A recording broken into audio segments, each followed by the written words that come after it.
Where it goes.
Welcome, everybody. It's once again time for Aaron Live. I got to imagine one of your top 10 favorite shows on Sunday afternoons. And here we are. It is March 16th, 2025. Before you know it, we'll be doing our Christmas special, and I'll be another year older.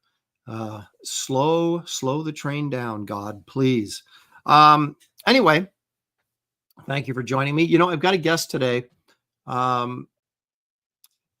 As you guys know, I'm not very proactive about getting guests on this show. But if someone comes to me and says, "Hey, Aaron, can I come on your show?" As long as it doesn't cost me any money, I'm all about it. I'm like, come on board. Let's have a little conversation, you know, push your wares, whatever. And of course, so that's what happened here. Gary Martin contacted me and said, "Hey, can I come on your show? I've got something I want to debut. I want to show and reveal to the world for the first time." My son texting me during my show, which he always does. When is he going to learn?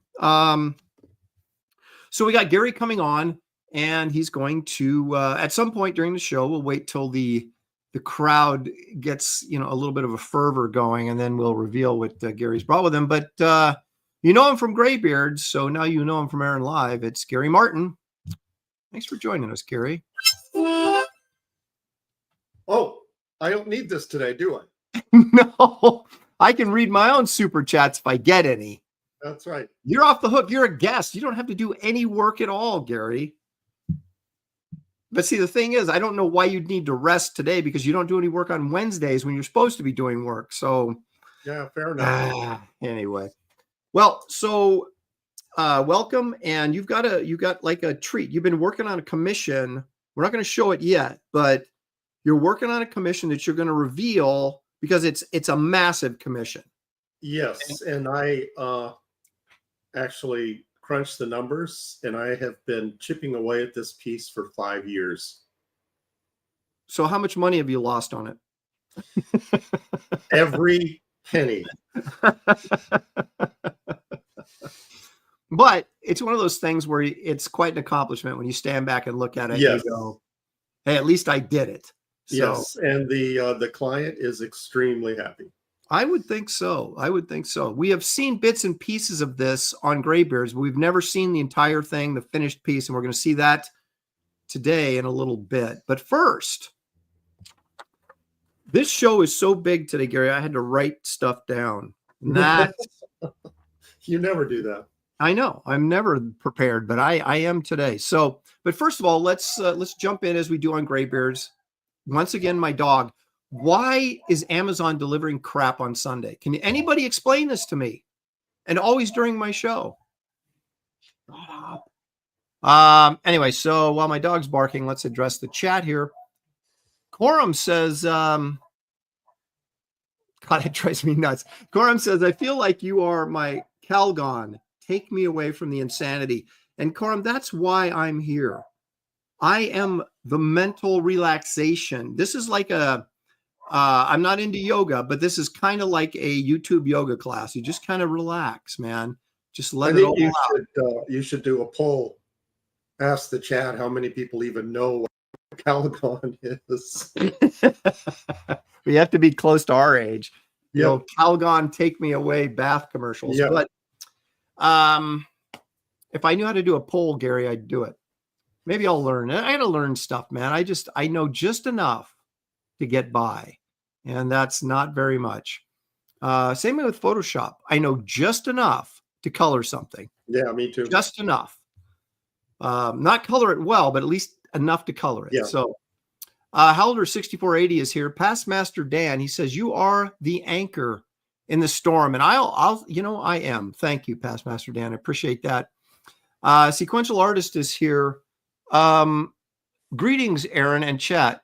Is it a bad thing that I enjoy Gene Colan's work in the Silver Blade miniseries? Because I do. Was that the one that they shot from his pencils? I don't know. I don't even know what that is. Or Maybe I know what it is. It was the detective. It was a DC book. It was the detective one, Nathaniel Dusk. Yes. Okay, I remember that, and I think they did shoot that from his pencils, didn't they? Yeah. As I recall. Yeah, hey, it was an experiment gone horribly wrong.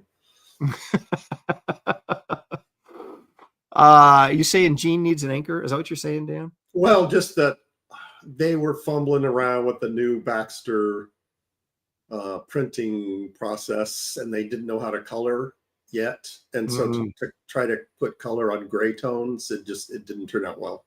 Okay. I just called you Dan, by the way. So this is not Gray Beards. I got to readjust here. So it's Gary. I'll respond to David, Kelsey, and Dan. There you go. Any of that stuff.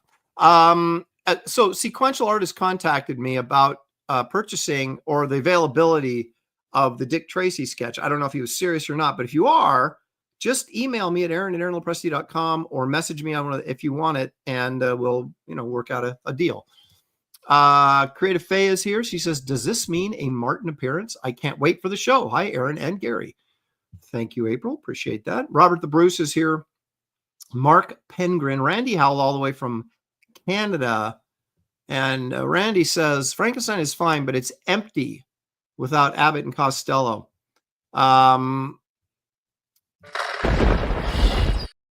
Maybe that'll get that Abbott and Costello out of your system for you.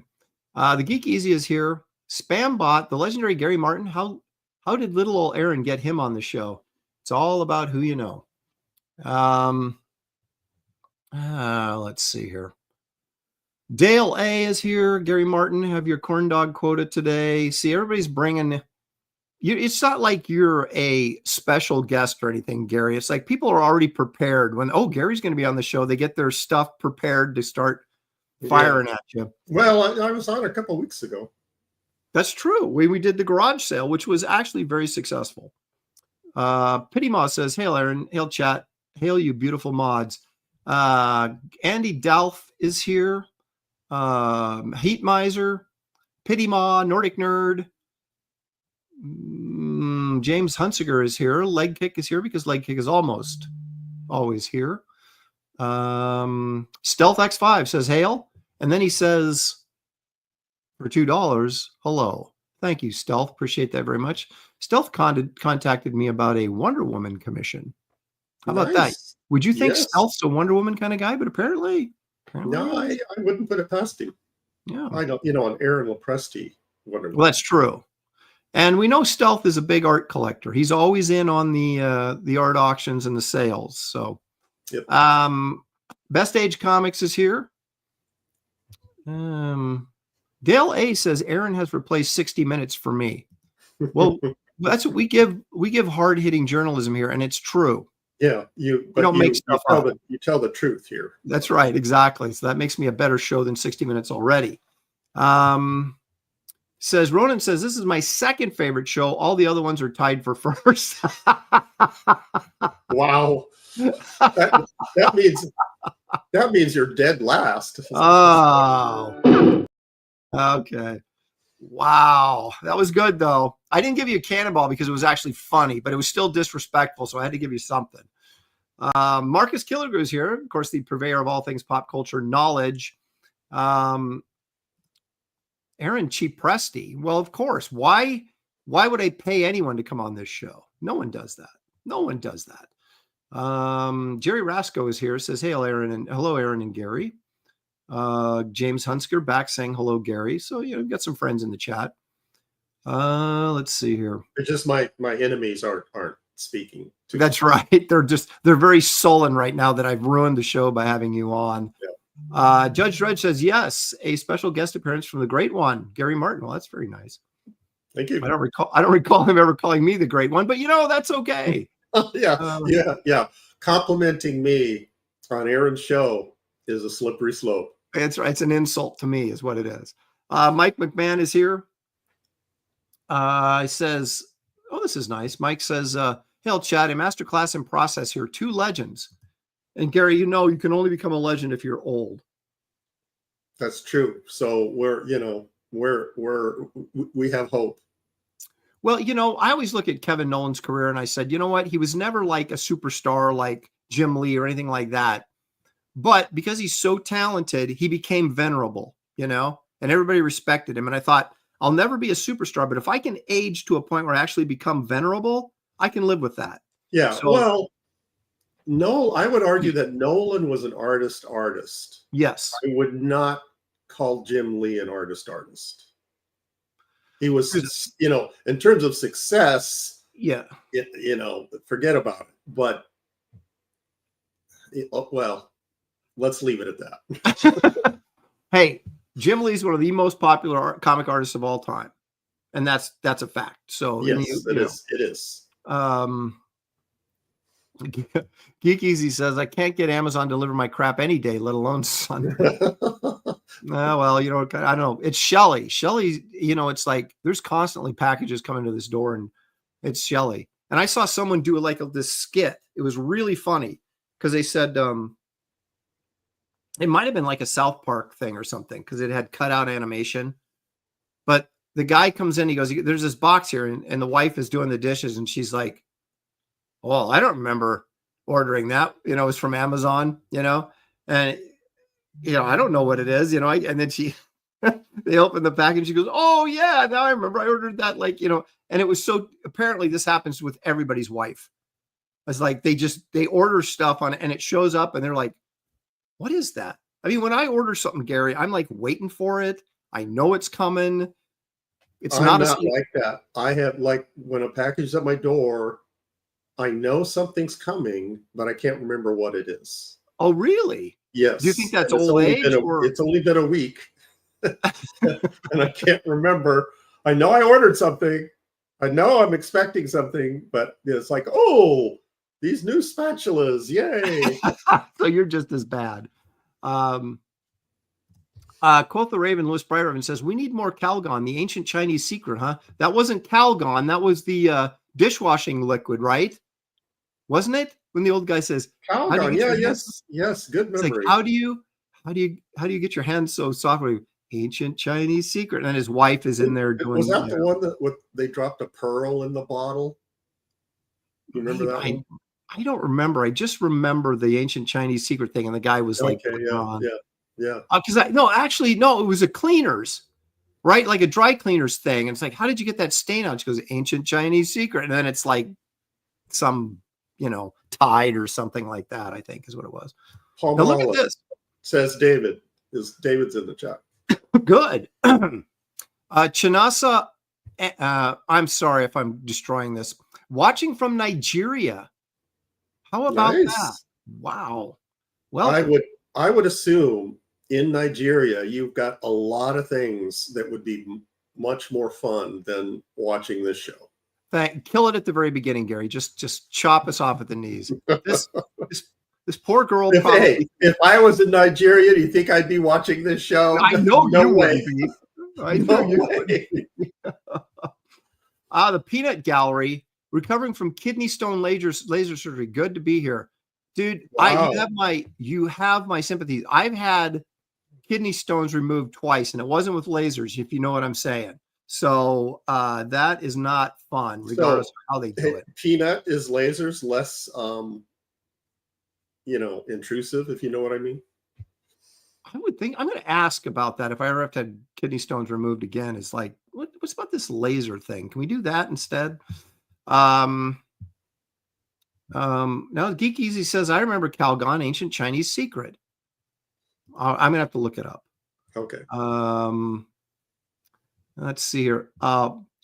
Borovorhe Gerbek says, you're not into yoga? You must like if you're not into yoga and you like pina colada. Yeah, that was the song that one dude sang. See, I didn't get that at all until you start singing. Yeah, I remember he puts the ad in the paper because he's like bored with his lover or whatever, and then she answers the ad and they kind of laugh, and I didn't know you liked, walking in the rain and pina coladas and all that kind of crap. Yeah, well, never mind. Yeah. 70s, baby. Marcus Killigrew says Steve Mitchell inked Silverblade, which he drew while I was taking his class at SVA. Steve Mitchell taught at SVA. Really? I haven't talked to Steve Mitchell ever. I worked for Steve as a background inker. Oh, that's right. You did, didn't you? Yeah. There's Mr. Diaz. I used to hang out at DC waiting for him to come in and bring in pages. So you could do the backgrounds? Yep. Let's see here. The Vespa guy for 20 big ones. Oh my gosh. Thank you so much. Vespa guy. Hello. Yeah, you're my new best friend. No, we haven't seen him in a long time. Yeah. I've got a ton of Graybeards episodes to catch up on. And Gary, I owe you a huge apology for not getting back to you on the prints and commissions from the last campaign. Genuinely missed you guys. I still owe you. Yeah, I still owe you the commission. So contact me and tell me what you want, and I'll work on those. We don't know where you've been, but we're glad you're back. Thank you so much, Vespa. Yep. And there's Sark, just simply says, yo, Epoch 252. Hi, guys. I know the picture, but that name sounds like you changed your avatar name. I may be wrong. Dale A, how much, Gary, can a viewer take in a week? Boy, isn't that the question. Well, see, I'm testing you. Quoth the Raven says, sent you a link to the Silverblade comic info in your messenger, Aaron. Check it out at your leisure. I will do that. Thank you so much. Lewis Bright Raven. That's very nice of you. Creative Faye, she doesn't pick favorites. She says, you're both equally special in my book. And now I'm going to cry. Tarks9 is here. There he is. Now he's saying Palmolive. Is Palmolive not the Ancient Chinese Secret? That's with Madge, right? Palmolive was the pearl one, right? Well, Madge, remember Madge, they had the women soaking in the Palmolive.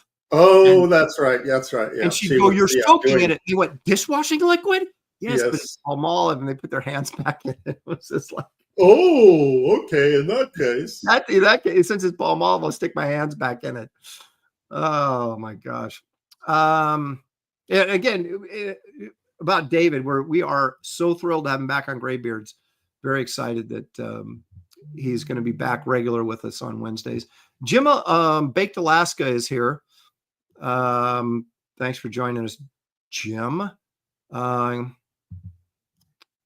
Hey, Ron, I got back home at 4 a.m. last night. I knew it was going to suck, but anyway, I'm glad you took care of it. So anyway, we'll leave it at that. Mirage 3, he says, oh, look at this. I'm in Thailand in the middle of a war zone watching this show. Now that is freaking dedication. Thank you, Mirage 3. Keep your head down. That's Christmas. Well, yeah, chat, try to beat that. Yeah, come on. Can you beat that? Smokey the Concat is here. He says, hi there, little president. I got the hard case page. Well, I hope so. I sent that out a long time ago. We'll do an unboxing video soon. Okay, cool. That has both Gary and my signatures on it. So how about that? So it still hasn't opened it yet. It could be, like in shreds. Let's hope not. Let's hope it's not like a water damage. And so I put it in a plastic. I mean, I wrap those things pretty good. Well, I always am, anxious when I send out artwork. So it's nice to get an update from the client telling me that it's safe. Heat Miser says, this is never going to go away now. 2 different Calgon products. Ancient Chinese secret was the Calgon laundry detergent commercial. The take me away was their bath powder. There it is. Thank you, Heat Miser. Thank you. Getting clearing that Calgon mystery up. Oh, Marcus Killiger was clarifying, saying he actually had Gene Colan as a teacher. Wow. Now that's pretty cool. Yes. Nothing about Scott, nothing wrong, about Steve Mitchell, but Gene Colan, that'd be pretty cool. Yeah, it's weird. Marcus Killiger's had some really good teachers at SVA. I don't know why it didn't rub off on him though. Oh, I'm just kidding, Marcus. I love you. He's just a little joke. Wow. Yeah, I know. I feel bad. This is like Marcus. Marcus is doing a 1-up. See, we're going to be talking about Gene Colan. Yeah. Marcus talked to Gene Colan. He was in his presence. So yeah, we can't compete with that. Now, the rudest SOB in the chat is always Andino Palazzo. I'm here, nerds. Mike Barron. Oh, that's Gary Martin. See, this is the kind of thing that you just yeah, exactly. Don't hail me, Marcus. I'm no hero. I can vouch for that. No, we strongly like. I don't love Andino, but I strongly like him. That's as far as I'm going to go. Holy crap! Look at our Mirage 3. They planted a bomb in the front of my house 4 days ago. Wow! Holy crap! Who's they? The bad guys. Whoever they're at war. He's right in the middle of a war zone. He said, "I don't know what's going on in Thailand, but Judas Priest, man." Oh, wow. And there's Chris Maycock says, I'm here. Good. Aaron attacking the chat. Typical. I've got to defend myself, man. I got to defend myself. That's all I'm doing. All right. So that was long and healthy, and that's good. But Gary, I don't know if you have anything to eat, but I do. So I always eat right before the show. So okay. I'm trying to be, I eat before the show, during the show, then right after the show. So I got all my bases covered, but let's do this. Let's all go to the lobby. Let's all go to the lobby. Let's all go to the lobby to get ourselves a treat. Now, once again, I still have some of these Trader Joe's sea salt brownies. These are really good. And I've got like double trouble today because I actually have a cup of green tea over here, which is good. They tell me for shrinking your prostate. So being a man over 60, shrinking your prostate is never a bad thing. So I'm going to eat brownies and drink green tea. How about that? These are so good. They're only $2.99 and you get 8 of them in the package. Trader Joe's, you'd think it would be boutique-y and expensive, but it is boutique-y, but it's not expensive. I think their prices in there for most of their stuff is pretty good. Well, there you go. That's just, my 2 cents worth. Anyway, Gary, we've been looking at Frazetta's Battlestar Galactica art. And he did 5 pieces that were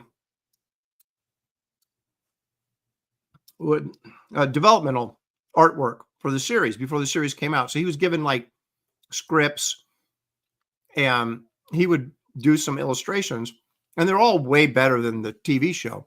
Yeah, I remember when those came out that Frazetta hadn't done, like paintings in a while that I had seen on paperbacks or whatever. So when I saw those, it's like, it was a big deal and bittersweet. It raised my expectations for the TV show. Talk about the ultimate bait and switch. Well, this painting, this is the last one, and there's been 5 of them, and this is the last one. And but he was given carte blanche, and so he did kind of whatever he wanted, and it was much cooler than anything they could have done. And these were all used as TV guide ads, which was really interesting. But anyway, let's take a look at today's Frazetta pick, and then we'll discuss a little bit after we see it. So watch your monitors, folks.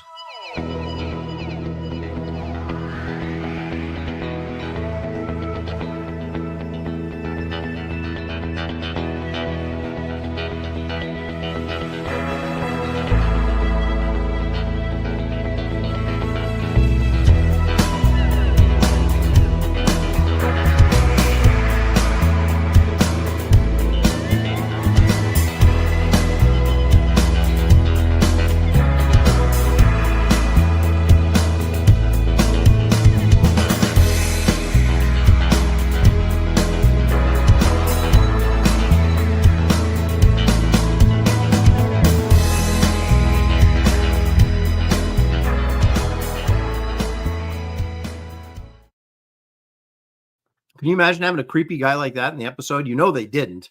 No, he was never. No. But yeah, that's what I mean by bait and switch. When I saw that, man, I lost my mind. Mm-hmm. Now, I said this last week, and I'll just re-up for anybody, or revisit it real quickly for anybody who missed maybe last week, is that Star Wars, George Lucas originally approached him to do production work on Star Wars, pre-production work on Star Wars, and Frank wanted no interference and wanted to keep the originals. So that was a non-starter for Lucas, right? So that ended, but then the Battlestar Galactica stuff came up, and he got exactly what he wanted. You know, he did whatever he wanted, and he got to keep the originals. And so then we got those paintings circa about 1978. So, trouble. Katie Dead's in there. Watch out. Yeah, she's already insulted you, but you missed it. Oh, really? Yeah. Hello, Aaron. Hey, Gary. So good to see you. So it's good to see Gary, but not me. Yeah, see? I think that's kind of what I'm seeing there. That's what I meant by insulting. I mean, it's like normal person, right, would have taken that as a nice hello. Well, I mean, but to me, it's kind of like just proper courtesy. Hello, Aaron, and oh, Gary, it's so glad to see you. You know what I mean? So it's kind of like it's a kind of a left-handed. So. But I've come to expect this from Katie. It's rough. It's rough out there. It's a rough world in YouTube land, Gary, and you just got to take the good with the bad, man. So I'm noticing you're not as upset as you used to be. So you're starting to get used to it. I'm getting used to it. I accept just how things are. You hope that things improve over time, but then when you realize they're not going to, you just sort of accept it and go forward with it. And I'm much crabbier on Wednesday in the middle of the week than I am on a lazy Sunday afternoon too. So Vespa guy for another 10. Thank you, Vespa. He says, I've got to head out. I just wanted to pop in and say hello again. I'll see you guys on the next Graybeards. And Gary, I will email you tomorrow. My apologies again. Thank you, Vespa. Appreciate it very, very much. Thank you. We'll see you on Wednesday. Now see, look at Andino. He's just stirring up trouble. This is why we shouldn't allow women to vote or in chat rooms. I'm just saying that sounds like that's directed at Katie. I'm not saying that. I'm just reading what you guys are saying. So, hey, there's Jimmy Owens. I want to say hi to Jimmy. Welcome, Jimmy. Thanks for joining us. Appreciate it. Hey, Jimmy. Maybe these are not special brownies. I don't go down that route, man. I was, Gary, how you there's two ways you can get a lot of interaction on social media. Post about three ways. Post about politics, insult somebody, or talk about food. And some people were, of course, bad-mouthing pineapple on pizza, and I couldn't stay out of it. Because I really like pineapple on pizza, but it has to have a savory meat with it. I just don't have cheese and pineapple. Right. Just pineapple by itself would be atrocious. Right. But yeah, pineapple with ham, then it becomes sweet and savory, and you really got something cooking. And the responses on that, Gary, on Twitter were it was amazing. So excuse me. Vespa is not satisfied with just throwing us $30. He has to get it up to 40. Thank you, Vespa, for another 10. Last one real quick. Bait and switch, Gary? Sounds like having a book with Bruce Lee in it and replacing him with Gina Carano. I will never forget. Yeah, but I told everyone that Bruce Lee wasn't going to be in it after I swapped him out. So, oh my gosh. Yeah, no, I never lived that down. I find it very humorous that Andino is commenting on anything holy. Pineapple on pizza goes against God and all that is holy. And yet right here, Eric P says barbecue chicken and pineapple is the best. I haven't tried that, but I can see it. I've never had that. Yeah. I can see it though. And here we go. Pineapple and pepperoni. So good. I used to be very particular. And I'd say if I'm going to I'd have a Hawaiian pizza, right? With Canadian bacon or ham and pineapple. But have you ever gone to Mod Pizza, Gary, where you go in there and they kind of make your own pizza? You tell them what you want on it and everything, right? Yeah, it's yeah, they're not bad. Well, what I do now is no matter what, and I do it every time, but a lot of times I put on like just every meat I can find, right, and put it on there, and then I will have them throw pineapple on top of it, and I'm telling you, it works. And also crumble blue cheese over it. If you like blue cheese, and I I've do, never I done love that. blue cheese. It's really, really good. I'm just saying. And Vespa Guy, again, for another 5. I just bought 3 more of your books, Gary. I'm just messing with you about the book. So he's messing with you about So the he's mad at me, yet he buys 3 more copies. You so can't. Thank you, That's Vespa the kind Guy. I appreciate it. And there's one other thing I need to tell you. I hope you realize in these super chats that Aaron gets all of this money. I don't get any of it. That's right. I only split up the money on Graybeards. I'm not nice enough to do it on my own show. But this is, like you said, if he's angry at you, Gary, this is the kind of anger you want. But yeah, Buying 3 more books. He wants to make sure we read his chat. So yeah, that's a good strategy. So thank you, Vespa Guy. Appreciate it. A Silent Spirit says, pizza is pizza. Enjoy it how you like. You know, and I said this to my son the other day. I can't remember exactly what we were talking about. And I don't know that he's ever heard this before. So he actually started laughing. And I said, because this is really an old joke, right? You say pizza is like sex. Even when it's not that good, it's still pretty good. Right. And so for me, if you put like fish or something on a pizza, that's where I would draw the line. But just about anything else, I could manage. Well, it depends. The worst pizza I ever had was a frozen pizza that I overcooked in a microwave oven. Oh God! Well, then you're ruining the crust at that point. So it's not even a. It's not even a exactly. It's not. It's not pizza anymore. It's something else. Look at this. David's got my back. He says that's why we're friends, Aaron. We like the same types of pizza. Look at that. See, David understands the sweet and savory. He gets it. Okay, no, I would not. That's gross. And there's people that put corn. No, not people put barbecue chicken on pizza, and I'm sure it tastes fine, but to me, it's like those are two separate things. Yeah, I would never order that. I mean, I would order barbecued chicken. I would order pizza, but why would I put barbecued chicken on pizza? If I was someplace and that's all they had, like a guest at somebody's house and that's what they were serving, I would eat it. Well, yeah, but of course. I would never order it. Right. That's the thing. So,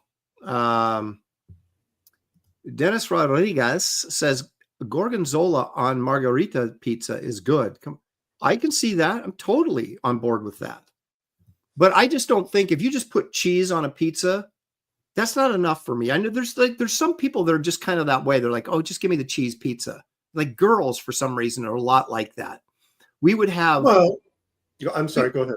No, I was going to say we would have, like, when my son was in high school, my daughter the same way. We'd have all the parties. When they had big parties, we had them at our house so we could, maintain control of everything. And so we would have 30, 40 teenagers over at our house. And I would run down to Little Caesars because they sell that cheap pizza, right? It's like $6 a piece, and get like 10 pizzas, bring them back. And then these teenagers would just, but the girls would always go, make sure you get just cheese. And I'm like, what? So. Well, they think they're cutting calories. But oh, is that what it is? Yeah. Okay. All right.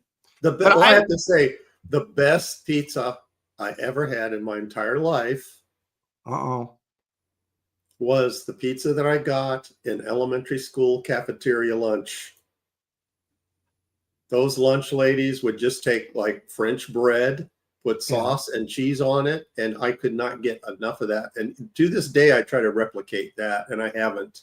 I don't know what magical elements they, conjured. And they made these, mass quantities. And, they would allow us seconds. And then we'd switch coats with our friends and go up there again. Like that's big disguise. We're wearing a different. Wait a second. 6'4" redheaded Gary Martin. That's elementary school. Okay, all right. Okay, all right. Now, have you ever watched Star Trek, Gary? Oh, sure. Okay, the one with the horde of the little lava monster that cuts through rocks, and it looks like a lunchroom pizza. Yeah, it does, yeah. That looks like, when we were in grade school, that we'd get that lunchroom pizza, and that's exactly what it looked like. I used to love that stuff too. It's like you said, maybe it was just because we were kids and desperate for pizza all the time, but man, it sure tasted good. It sure did, yeah. People are saying like carrots. Come on, you don't put carrots on a pizza. That's something my daughter would do. You know, she puts like arugula and crap like that. And I'm like, what are you doing? Chicks. Okay, Geek Avenger for 10. Pineapple on pizza is a natural manifestation of American innovation and our near free market economy. Therefore, anybody that doesn't like pineapple on pizza is a godless communist.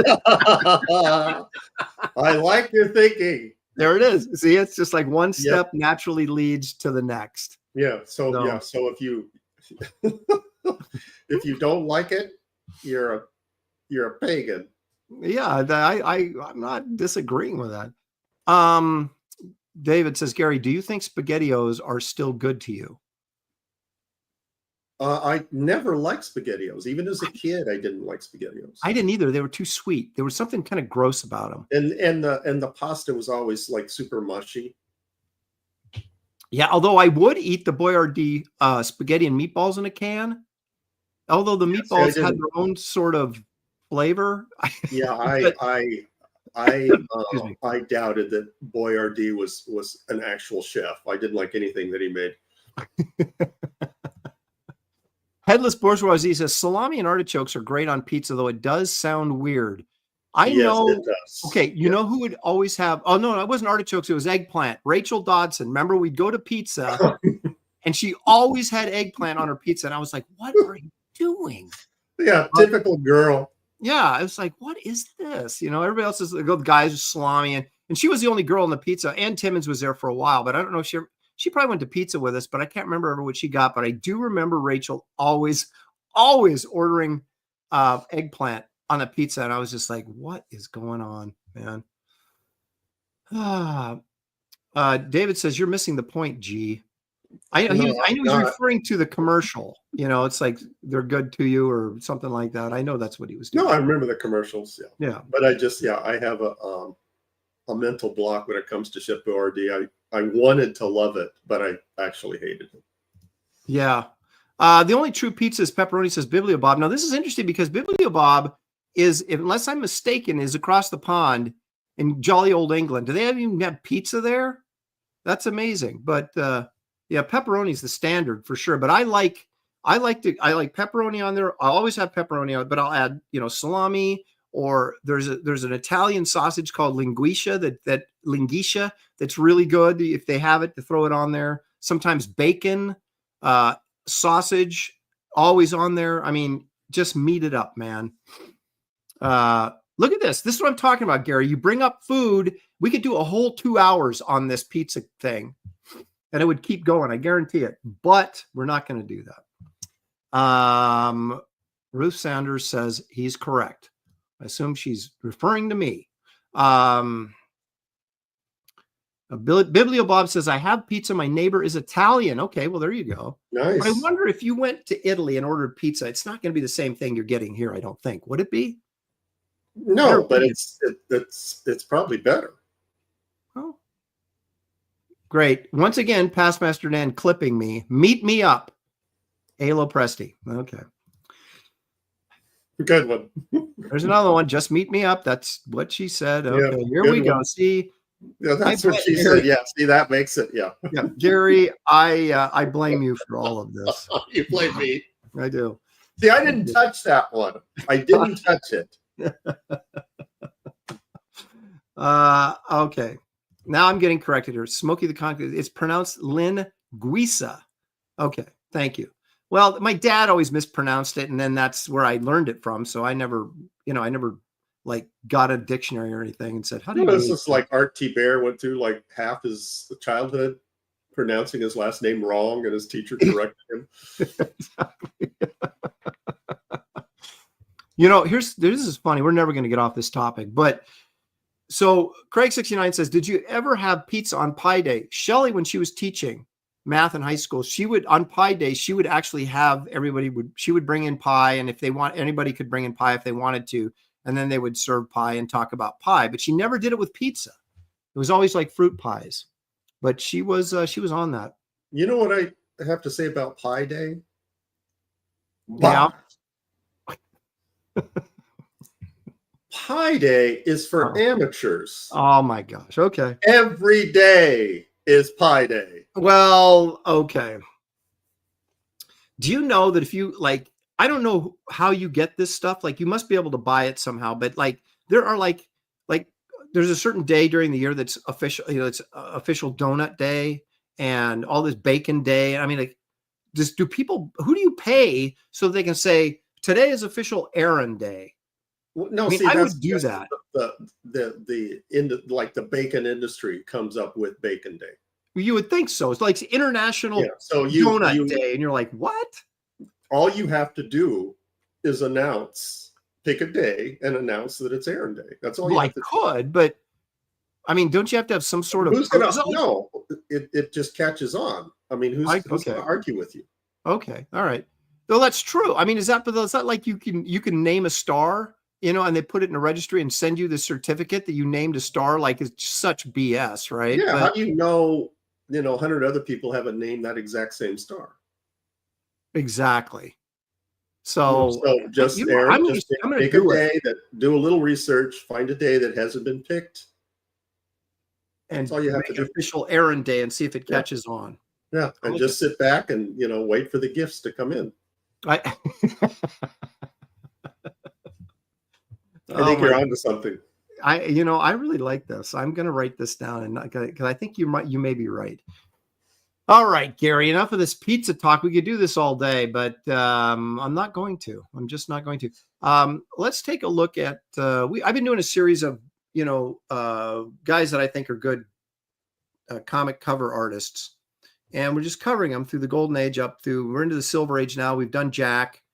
Kirby last week was the first really sort of silver age. And I thought, I'm going to jump on John Buscema. And I went, no, let's go to somebody else and then come back to John after we get a breather from Kirby, right? And so I thought, how about this guy?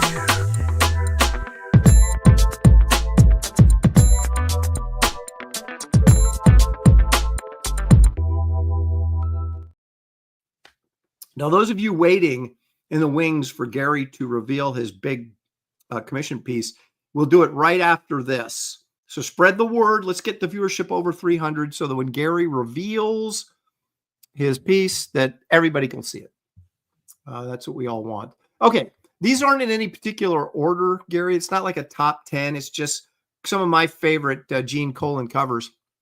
I'm going to bring this one up first because I find this one really unusual because it doesn't really look like a Gene Colan cover to me. I like it a lot. But I'll get your 2 cents on this. That is a Gene Colan cover, but Gene didn't ink it. Is that okay? Hold on. Let me look at it.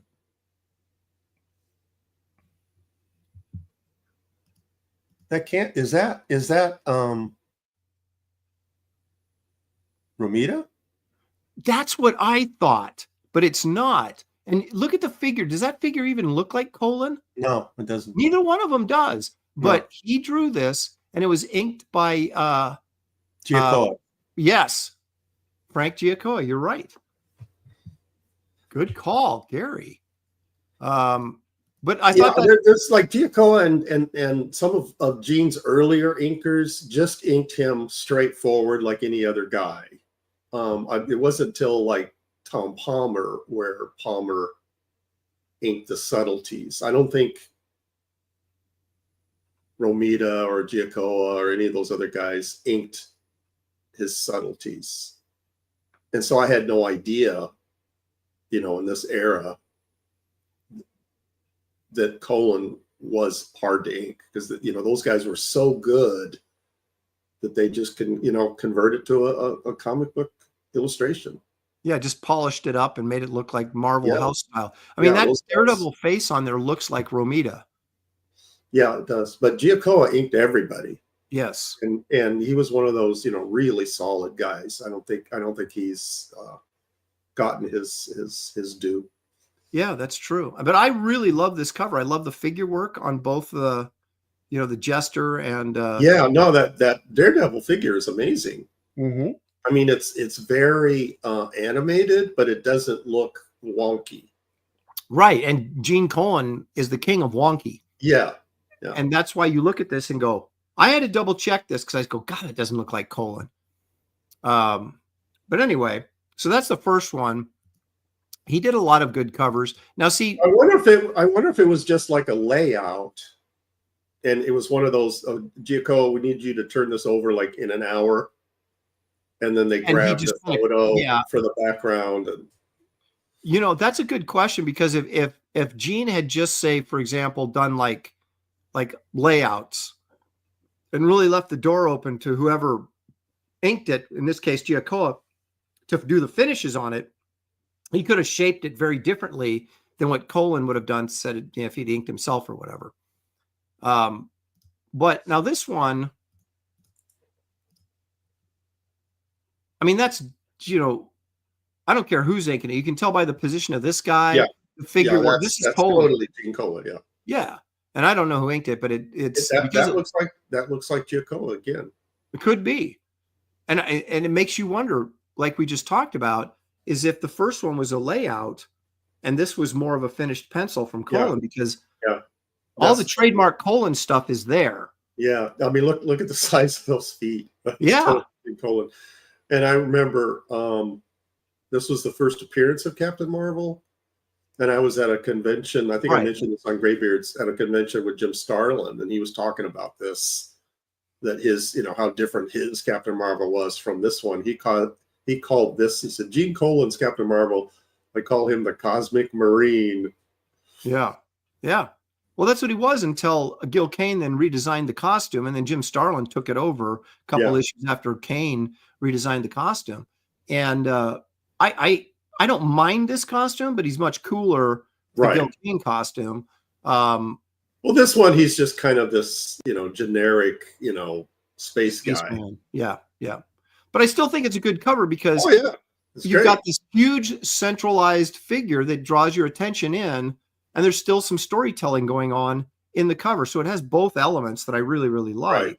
Right. And plus, you know, the typical, you know, idiot captions. We don't need an arrow pointing at this big figure in the middle of the page. We can see it. Well, you know, that was Stan Lee, right? Stan had to be doing that, right? Yeah. Yep. And there was no one there to reel him in. So Stan, are you sure you want to? Now, Gene Colan also did some Captain America, and I really liked his work on Cap. Yeah, me too. And I think this is a really cool cover right here. Yeah, that's great. The one thing, you know, what Gene did when he had close-ups of faces, he would do these beautiful eyes with eyelashes, and it just really nice face and stuff. So he was a guy that I think, you know, like most of these guys, were really good artists, but they sort of had a comic book style that they could get done quickly. Yeah. But if they had to really be pushed to do something really, really nice, they could do it. Yeah. This is a tough composition to pull off. You see how the figures, not only do they overlap, but they you see through them. You know, like Captain America is transparent here. Yeah. That's tough to pull off. Yeah, I really like this cover. And by the way, I need to mention that I do have all of these books in near mint condition, by the way. Yeah, of course you have to mention that. Yeah, I just have, well, you know, I just want people to know. I need to mention that I bought these off the stands. I'm not kidding. I don't have them now. I don't have them, but I did buy them off the stands. Well, see, I didn't get into comics till they were 20 cents. Just the tail end of the 20-cent era is when I bought my first comic book, which was, well, no, that's not true. I got FF 112. My mom got it for me. That was 71. So I was only 7 years old. So she bought it for me on a vacation. And of course, that's the black cover with the Hulk versus Thing. And that was a 15-center. But one that I actually bought myself, like went in and, you know, my quarter from mowing the lawn or whatever, was Frankenstein #7. And then after that, that was a 20-center. What I could hear little Aaron. What? There's a Frankenstein comic book? Now, Marcus Killigrew, who knows all this stuff, says these are Joe Sinnott inks here. Okay, I was wondering. Thank you, Marcus. It's pretty slick. But, I mean, two to Joe's credit, because he can be overpowering. This looks like a Gene Colan cover. Yeah. It's just slicker inking. Gene was all over the place in the 60s, man. You don't necessarily think of him as a cover artist, but he did a lot. This is Tales of Suspense, number 99, the last issue. Oh, I well remember this one. This is a great cover. Yeah, I loved how Gene Colan drew Iron Man. Yeah, so did I. That kind of rubbery incongruity of, metal and rubbery at the same time. Yep, I loved it too. Yeah, me too. And I happen to have this cover in near mint condition, by the way. I mean, I actually have the whole comic. Yeah, but just the whole Tales of Suspense package of 1 month, it would be Iron Man on the featured, and then the next month it would be Captain America featured. And this was when Kirby was doing Captain America. Right. So you get Kirby and Gene Colan in the same comic book. Yep, it'd be a Kirby Captain America cover. Then the next month it was an Iron Man Gene Colan cover. Right. And this is it sounds silly to say it, but this is my favorite series from the Silver Age. I got a ton of these because I just love them. Yeah, me too. They're so cool. So yeah, I used to buy these, like I say, off the stands, and this was my favorite book. Well, it was, we weren't necessarily as kids page counting back in those days, right? So you look at a comic, you go, oh my gosh, I get 2 stories. I get an Iron Man story and a Captain America story in just one comic. And of course, they were doing that because DC was doing the distribution for them, and they only allowed them to do, I think, 10 or 12 books a month. So they would have to combine, Yeah, I didn't know that. Yeah, Marvel signed a deal with DC in the 60s to distribute their books, but DC would only allow them to do X amount of books. I think it was 12. It might have been 10, but I think it was 12. And so that's why you had Tales of Suspense, then Tales to Astonish, which was the Hulk and Giant Man, and then became the Hulk and Submariner, right? And you had Strange Tales with Doctor Strange. I used to buy that too. Yeah. And Nick Fury. Right. Because they could only publish so many books a month. Yeah. And so then in 1968, that contract ran out and they struck a new distribution deal with somebody else. And that's why you had this explosion of #1 issues in 1968. Oh yeah. When that happened, I was so happy to get that a Kirby Captain America book where he's doing the whole book and the Iron Man. I mean,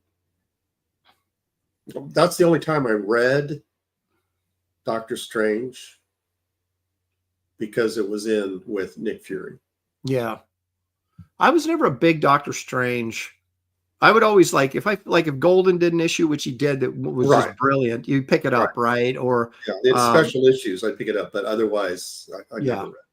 Yeah. But I did read those half issues. Henry Jeremick says, Aaron, Tales of Suspense 83 versus the Titanium Man is a better cover.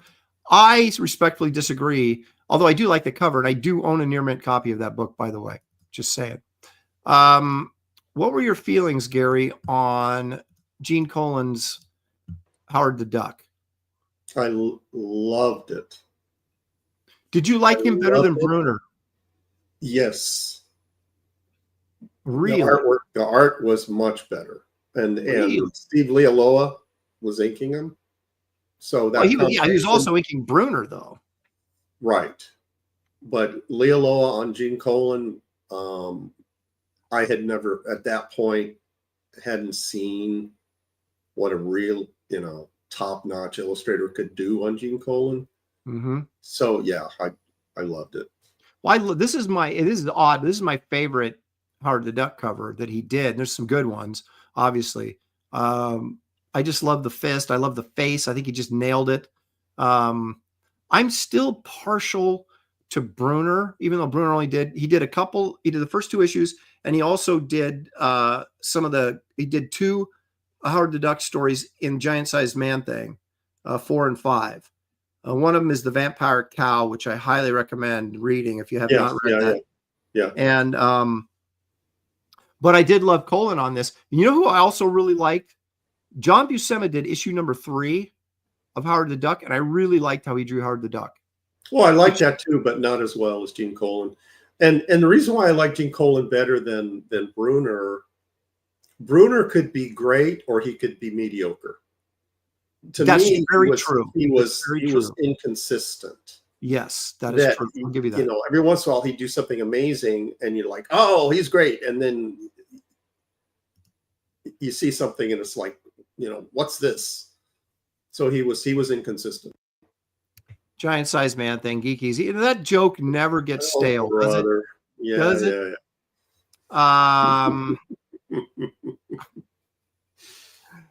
Let's see here. There's Art of Roy is here. Who else has just come in late? John Durham, Lobo Vicious, Henry Jeremick, Stippling Vaughn is here.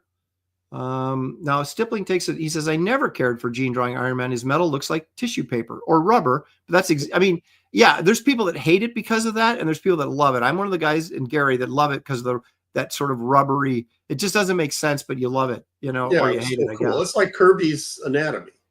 Yes. Now I don't own this book, and I'm currently looking for it because I think this cover is dynamite. Marcus, is this Giacoa as well? Because this inking looks pretty slick.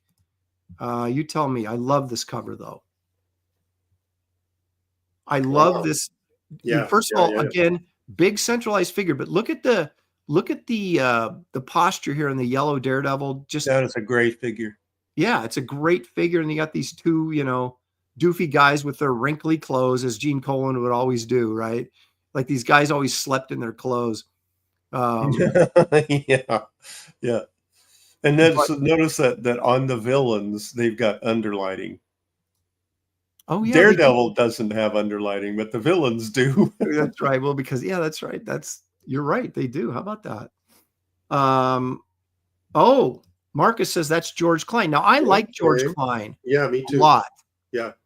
I thought he did a great job over Buscema on Avengers and stuff. Yeah. Yeah, there's so many amazing ink artists in those days.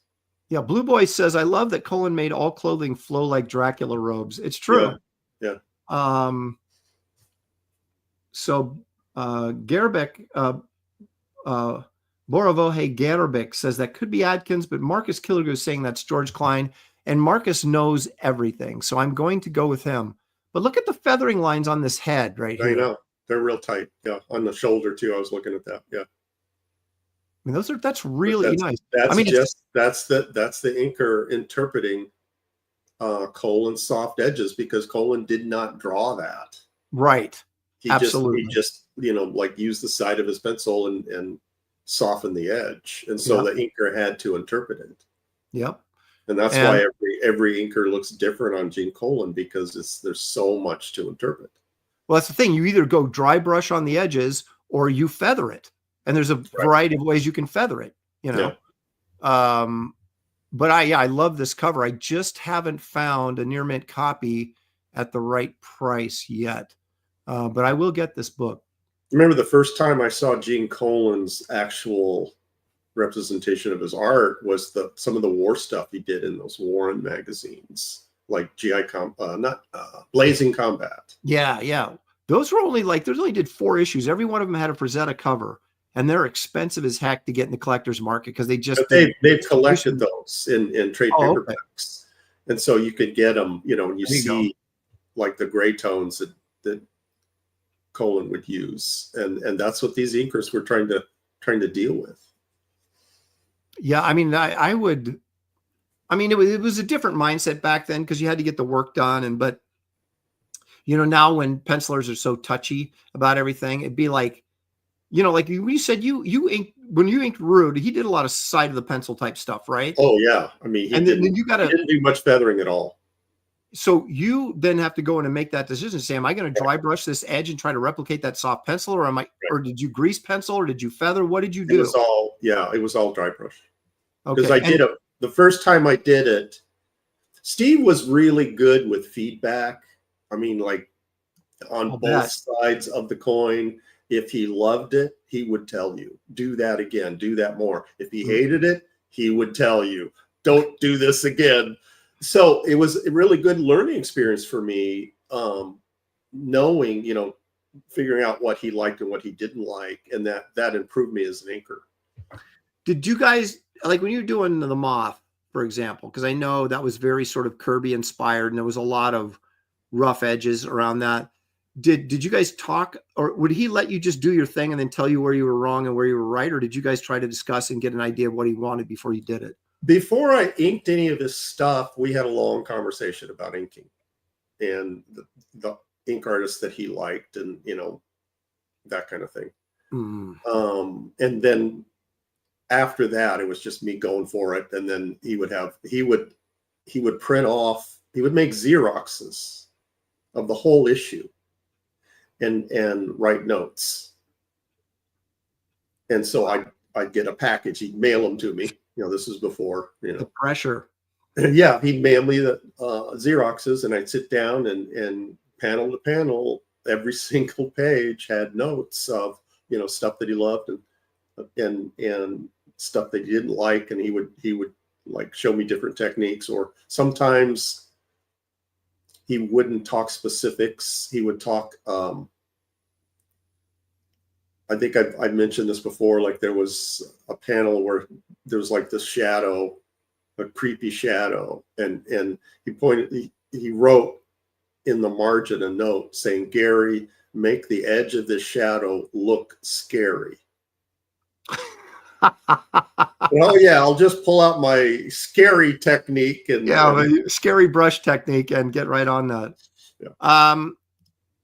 I want to, because people are actually demanding that I answer this question. So I can only give you my professional opinion, and Gary as well. Why would they put that's the letter an easy question to answer? Yeah, but the thing is, a lot of times I'm sure this was a discussion often though, because a lot of times they wouldn't want the title of the book obscured. But my guess would be it looks better, right? And you can still read Daredevil, so it's not like you're losing anything. And it would look really bad to have the Man of Fear over the top of that. And plus, it pushes the image forward, right? Just from aesthetic. Yeah. Compositionally, it works better that way. But by issue 53, people know that it's here comes the Man Without Fear, right? They know that. They didn't do this very often, but they would do it. And it became, there were issues sometimes. They're like, no, you can't cover up the title. Yeah. That used to be the law, that you couldn't mess with the logo. But you got to believe that some of these guys had a little bit more leeway to do what they wanted. If they were part of Stan's stable of guys he trusted, he probably let some of the stuff that, like the famous story I've told before with Mike Plug on the cover of Cull number 11, right? So he draws, 11. He draws Cull with his axe over his head, and it's impeding. It crosses over in front of the logo. And John Romita Sr., old school guy, who was art director at the time, went in there and cut out, the arm and then bent it down so it wasn't covering up the logo. Now that pissed off Plug, and it pisses me off because it's like, dude, just make a photo stat of it and move it. Don't do it on the original. But they didn't, there was production art to them. But Plug was a young guy at that time, right? That was probably 1974, 73 that issue came out. And, if Gene Colan had done it, say, for example, maybe they would have let it go, because Romita's not going to mess with Gene Colan, but a young guy Plug coming in, maybe he's going to mess with him, right? So that might be part of the explanation as well. And that could, you make a good point. That just could have been Gene Colan saying, "Hey, don't mess with this. He's supposed to be in front of the logo." And they said, "Okay, Mr. Colan." Yeah, okay. we won't mess with your art. Here's another good one. This is when now this gives you this is a perfect example of Gene Colan's wonky anatomy. Yeah. But it's incredibly dynamic. I don't think I've ever seen this cover. I've got it in a near mint condition, by the way. That is an amazing cover. I mean, even the coloring is great. Yep. I love this cover. And I am not a fan of comic book coloring, but this is an A+ cover. I wonder if this is Marie Severin, that colored it. Yeah. But this is when Doctor Strange, they put him in a costume and a hood, which I really liked and thought was cool. But the Doctor Strange fans threw a fit. And so, excuse me, like 5 issues of this with him with that blue mask thing. That's all it lasted, was 5 issues. Yeah, about 5 issues. And until they started getting feedback, and they were right. And everybody's like, we hate this, and I loved it. I thought it was cool. It made him look much cooler. Yeah. Than just an old guy with a mustache. But So I could see that the storytelling on this cover, that Doctor Strange is, with his gesture, is making the Juggernaut, contorted. Oh, you might be onto something there. Because I mean, look at that pose. What's he actually doing here? He's not even looking at Doctor Strange. That's true. So he's got to be messing with him and twisting him up. Yep. Okay. And once again, Gene Colan encroaching on the title. Yeah. So, see, Skull Nasher, he said that mask was so lame, so he didn't like it at all. And it says too strange. Is there anyone in the chat that likes that? I don't see anyone saying thumbs up.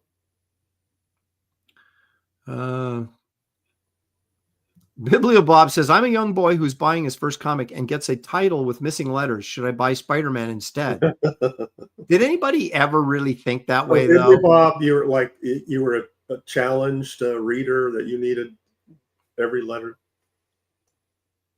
Let's see. Look, I'm getting called out saying Doctor Strange 74 and 76 are better. Is one of those the Nightmare cover? Because that is a pretty good cover. I almost put it on here. Maybe it's on there. I don't know.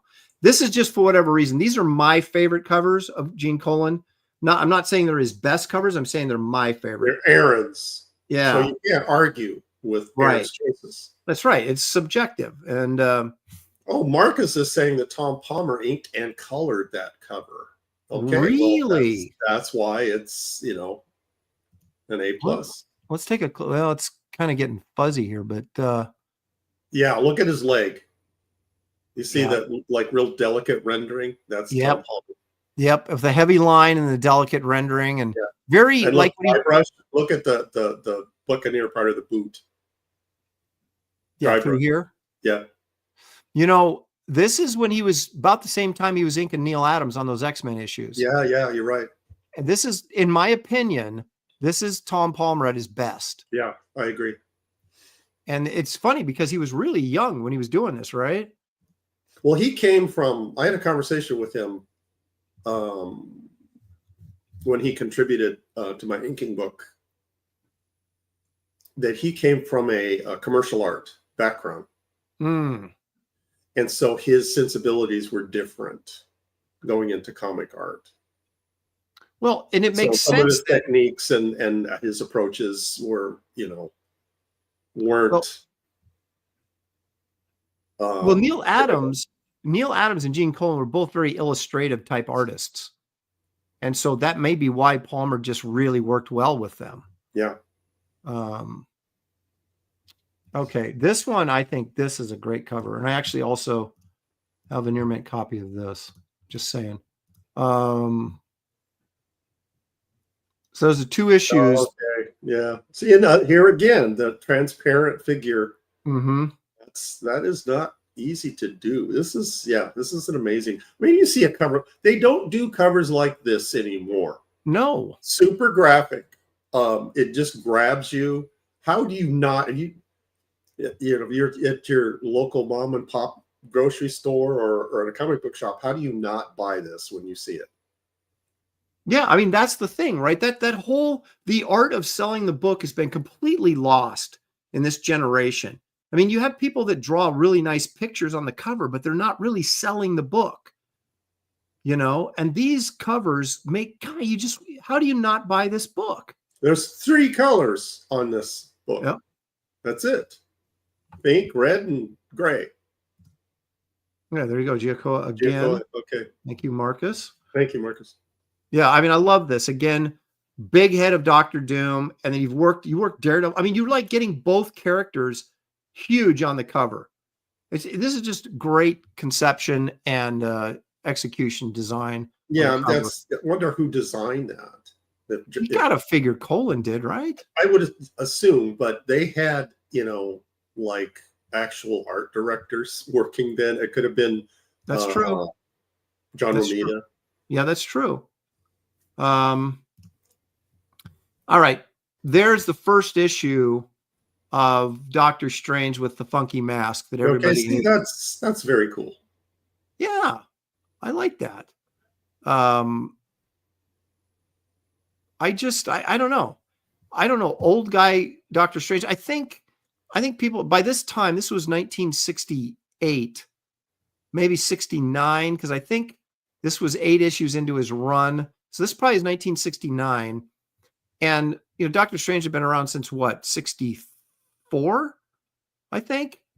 So, people have been used to him for 5 years, but you got to imagine that they changed his look because sales weren't good on the book. Or if the sales were really good, they wouldn't have messed with him, probably. So, but the readers revolted, and his book got canceled. What did someone say in the chat? I think it was issue 183. So, and it started off at 169. So that's what he made it 14 issues before he got canceled. And well, I didn't really, like I said, I didn't read Doctor Strange in his own book except for special issues, and then I rarely actually read the stories. That's the reason why I didn't like Doctor Strange, is because he wasn't punching out bad guys. True. And for me, a superhero comic, like a Kirby Captain America, come on. That was, to me, that's what the comic book was all about. And Doctor Strange flying around in some, weird nether fourth dimension world or whatever. That didn't appeal to me. But the thing that's appealing about Doctor Strange is he's an artist's character. Right. All the great artists want to draw Doctor Strange because it's more illustrative. The potential to be more illustrative is there with his character, rather than in your face dynamics of a superhero book. Yeah. And but as a reader, I totally get that, because I never bought Doctor Strange either. I just thought that's kind of boring. Yeah, and the books that were illustrated by great artists, I would get those, and I wouldn't read the story. I would just stare at the pretty pictures. Yeah, exactly. And I was very much an impulsive buyer, though. I was driven by covers. I really was. And if I saw like an Avengers book that I didn't think the cover was good, I didn't buy it. Really? Even if I was reading Avengers. And then if I was not a DC kid at all. But there's the continuing story, and you're wondering what happens to, I seriously, dude, I used to do that all the time. I would girl or the Wasp, and you're and you're like, I don't like that cover. I'm not. I would read 5 or 6, issues of Avengers, and then a cover would come up that I didn't like or whatever, and then I would, I'd go grab, and then I'd see a Plug Man Thing cover and go, I'm grabbing that, Or one of the things I remember distinctly was I was not a DC reader at all. Me neither. But every once in a while, you'd see like a Jim Aparo Dead Man cover on like Phantom Stranger. And I was like, I had to have it, or a Spectre appearance. And I'd have to have it because it looked really, really cool. But other than that, when I was a kid, I never bought DC. Never. It was always Marvel. I didn't buy DC until I was like in my 20s. Yeah, except for the horror comics. I bought House of Mystery after the fact, the Wrightson stuff. I didn't buy it when it came out, but I did, like I said, I would buy Phantom Stranger or Spectre appearances if there was like a cool cover, and it was usually Jim Aparo. And because I never read Phantom Stranger, but man, if Dead Man was on the cover, and there's a couple, like he was like guest starring in Phantom Stranger for several issues, like they're in the 70s. And they were all Jim Aparo covers, and they were all really cool. And so I was like, I would grab it, and I would have no context for the character. And I didn't care because it just looked cool. And then I'd read the story. I didn't like Dead Man because on pretty much every cover that I saw, he was like screaming in pain. Every single cover was a gate, and he's yelling. It's like, why is this guy always yelling? Well, you're thinking of the Neil Adams stuff from Strange Adventures. Because he was always,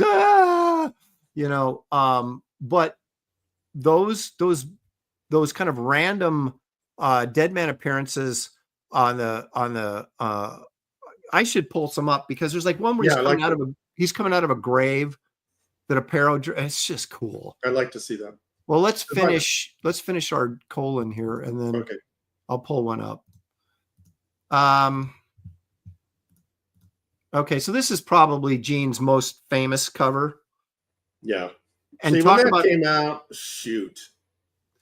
This I bought that off the stands, and I How could you not? This cover just is begging you to buy it. Yeah, and that's, I mean, look at that anatomy. He's absolutely making it up as he's going along. Yep, it's crazy. But yeah, I mean, there's nothing. There's nothing. I mean, look at his abs; they're all over the place. Yep. I mean, his quads are ridiculous, but this is like on the cool meter. This is an A+. Yep. And again, it's another prime example. That's why I show these guys, because they're all masters in their own right of selling the comic book. Mm-hmm. And it comes down to how cool is this? And everybody gets in the weeds and like, oh, his shoulder isn't right, or the leg anatomy is jacked up. And it's like, but you cannot just look at this and not go, that is cool. Yeah, and again, the coloring is spot on. Limited palette. They're not rendering. It's right. Just, you see that on the stands, and it leaps out at you. Yep. This is, I think this is not only maybe his best cover. It certainly is his most famous cover, but it's one of the best covers of the 60s. I mean, it really is. I mean, you've got some of the Buscema ones, which I'll check at a later date, but when we get to that. But anyway, so there you go. There's our look at Gene Colan. I'm going to bring these up real quick, and then we're going to take a look at Gary's artwork. So guys, don't leave. Okay, so check this out. This is what hold on a second, Randy. I started buying comics when they were 12 cents, so I started bitching when they jumped to 15. All right, this is like I'm talking about. Like I would be in there buying my Captain America, my Avengers, and then I would see this, and I was like, I'm buying this book. See, that's pretty cool. That is pretty cool. And there's like several of these that Aparo did. Are you saying that's Aparo? Yeah, that's Jim Aparo. Okay. And there's several of these that are all just like really cool, where Dead Man looks pissed and menacing. And you're just like, shoot, again with the coloring, limited palette. Yep, very graphic.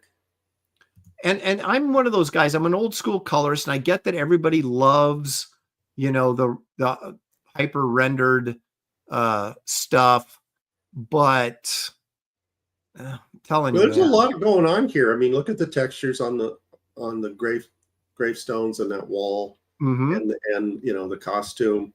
And also, what's going on with the shadow of the Phantom Stranger, that we see his glowing eyes on the shadow. How does that work? But it's cool. Yes, exactly. It's way cool. And look at this nighttime sky, because you have this dark right here. You do not want a really dark sky because you'll lose it. Right. So and we know it's nighttime, so they don't have to put a dark color there. Right. I'm constantly telling colorists, because Wraith of God takes place at night almost all the time. And it's like, do not color this dark. I've got all the blacks in there. Just color it. And because I had guys come in and color stuff so dark, and I'd go, look at, dude, I can't tell the color from the black. You've got to lighten this up. And it's frustrating, because that should be obvious, but it isn't. Right. Let me show one more here real quickly, and then we'll get to Gary's work. But check this out. This is another one of these covers that I saw. If I can push the right button, geez. You got this big dead man, right? And this is Jim Aparo again. You got this monster, this big dead man, and then, Phantom Stranger down here getting menaced.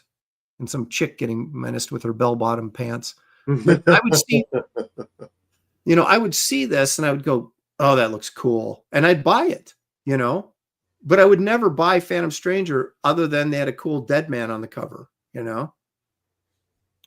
So again, that's Jim Aparo Jim Aparo did his best work in the 70s, in my opinion. I mean, people remember him on Batman, and he was fine, but his really good work was on the Spectre and stuff like this. I thought was his best work that he did. Actually, his Aquaman was pretty good too, even though I'm not a big Aquaman fan. Randy Howell says, too much glare. Crack open that case. Yeah, I know. Well, mine is not in a case. I do have that book, but it's not slabbed. All right. So, Gary, you've been working on this commission for 5 years, as you said, right? Yep. Now, how do you want me to do? Do you want to bring up the image? Let me just show it, and then you can bring up the image. So just first, okay. You see how big it is. Shoot us, priest. It's 17 by 24. Shoot us, priest, man. Yeah. Okay, so you can pull up the window. Oh my gosh. All right, there it is. Okay, let me zoom in on some of this too. Here it is. Yeah, it's just to get the scope of it, every square inch is packed with Wrightson line work. And his stuff, because he's doing Franklin Booth, he has techniques, illustration techniques for every texture. You know, and this is filled with textures: cloth, flesh, wood, straw floor, glass, stone wall. Yeah. You know, there's plates of food. There's, you know, there's water. There's liquids. There's and all his techniques vary, but it all works together. You know, so he had to have come up with his own. You know, it's not all Franklin Booth. Let's zoom in some.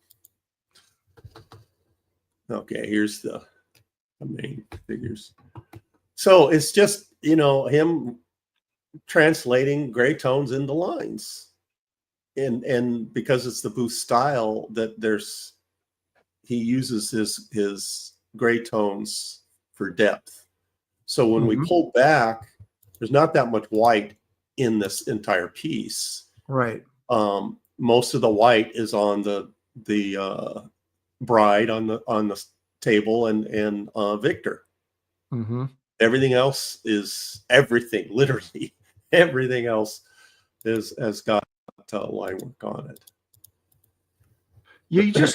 You kind of, you know, and I've often said this, that after 1980, Wrightson was not the same artist that he was prior. And you just got to wonder, after doing this book, if he just was like, I'm done, man. I am burnt out. And now I'm just going to do art for money. It's like, I had this exact conversation with David Williams a couple of days ago. And that's what his theory too, is he just said, okay, I made my statement. Now I'm just going to cruise from here on in. Yeah, and take the money. Okay, so let's scroll down, get some of this lab stuff in.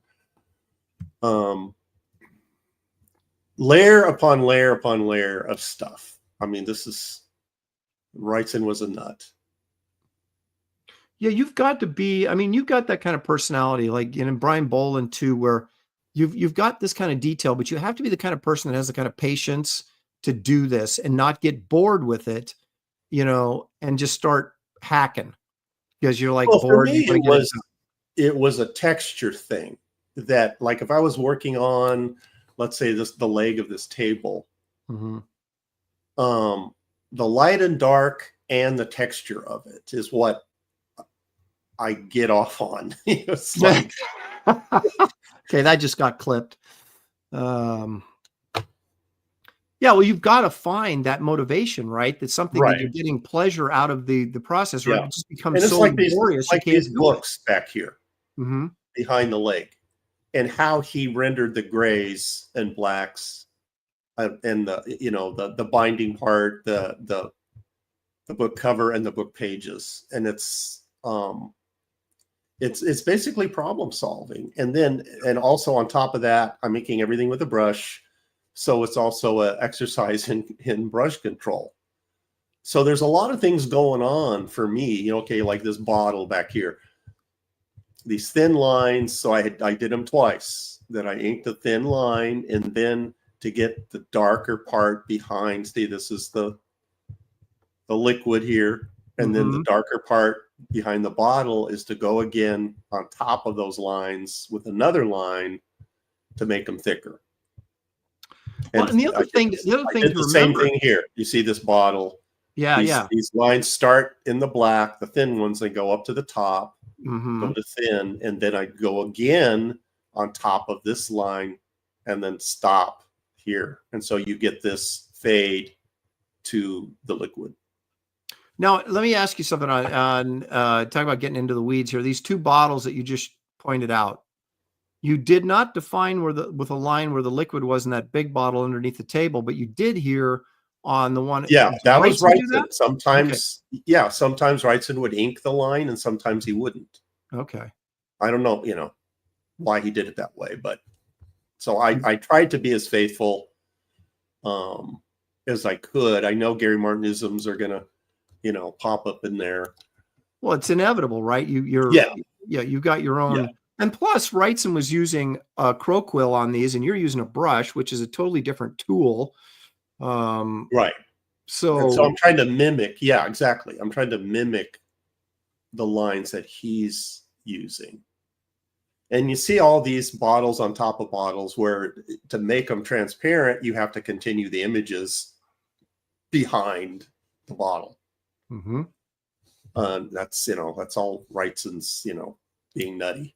And this, straw on the floor with shadows. There's a pattern there. It's not random. Right. It's a pattern. And I had to try to figure out how he did it and mimic it. It's really bizarre that there would be a pattern there, because if I was doing something like that, like I'm doing my cross hatching on Wraith of God, it's a very random cross hatch. I know what I want it to look like when I'm finished, but it's certainly not structured. Yeah. And so if like you look at the shadow underneath this table, there's a pattern. Yes.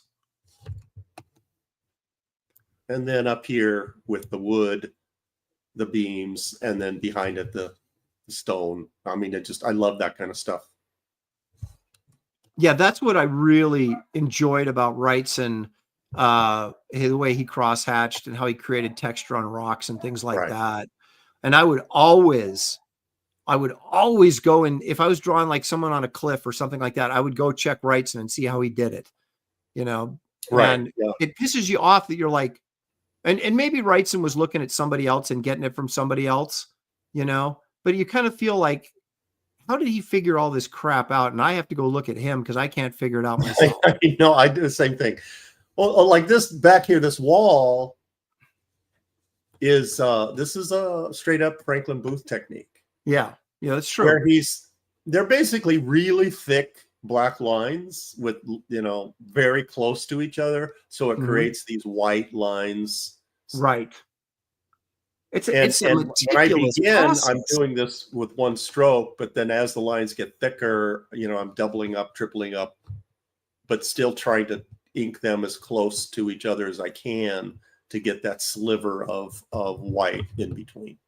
Yeah, it's an incredibly meticulous process. And if you look at Booth's stuff, and he was doing this because he was looking at wood, what do you call them? The process that they were doing for printing back then. And he was recreating that.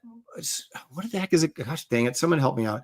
The process where they would, it wasn't wood grain. What am I trying to say? Woodcuts. Thank you. Woodcut. Yeah.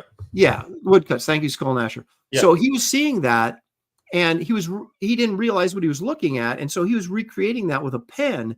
And the meticulousness involved in doing that is insane. Exactly. Yeah. And Art of Roy, you are wrong. Wrightson did not draw the white. He inked the black close to creating the white lines. I've seen really good reproductions of this, and that's what his technique was. He wasn't like putting down black and then taking white out and drawing white lines. That's not what he was doing. And I love to point out that we love to say when Art of Roy is wrong. We like to because point the chat is 99.9% right, but you are incorrect. Yeah. So anyway, there's my engravings. Yes. Yeah. So what I would like to do is, but wait, there's more. After the show, I'd like to run a contest.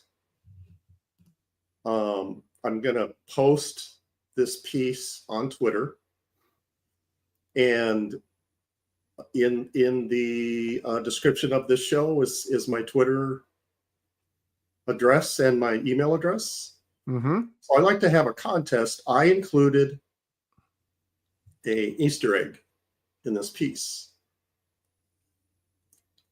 I am going to make just a handful of posters of this print, this piece. Because you see, I still have the original. I'm shipping it off tomorrow. Wait a minute. Hang on. Hold that up again. I want to take a look at the original because it has a nicer sort. It's not as, like the scan of it is all white and it doesn't. Yeah. This looks more like, Well, you're getting a little yellow light. Yeah, but I would honestly. It does look like the original. Yeah, it does. If you do print this, I would print it a little off yellow like this because I think it looks older. It has a really nicer look to it. Yeah, that stark white. That's a good idea. Makes it kind of look aged. Yeah, very cool. So I'm gonna post this on Twitter. I'm gonna have a contest. The first one to spot the Easter egg I will ship them a poster. There you go. And how this is going to work is the rules are, once it's posted on Twitter, you get one guess. And you have to email me your guess. If you try to guess it on Twitter, you're disqualified. It has to be through the email. That's so no one else sees it. And so you're not tipping anybody else off. You're just you get one guess, and it's a very specific item. It clearly doesn't belong. Clearly does not belong. And as an example, let's say it was a flower. It's not a flower, but just as an example, it's not a flower. But as an example, you see a flower, you can't just say, "Ooh, there's the flower. I see it."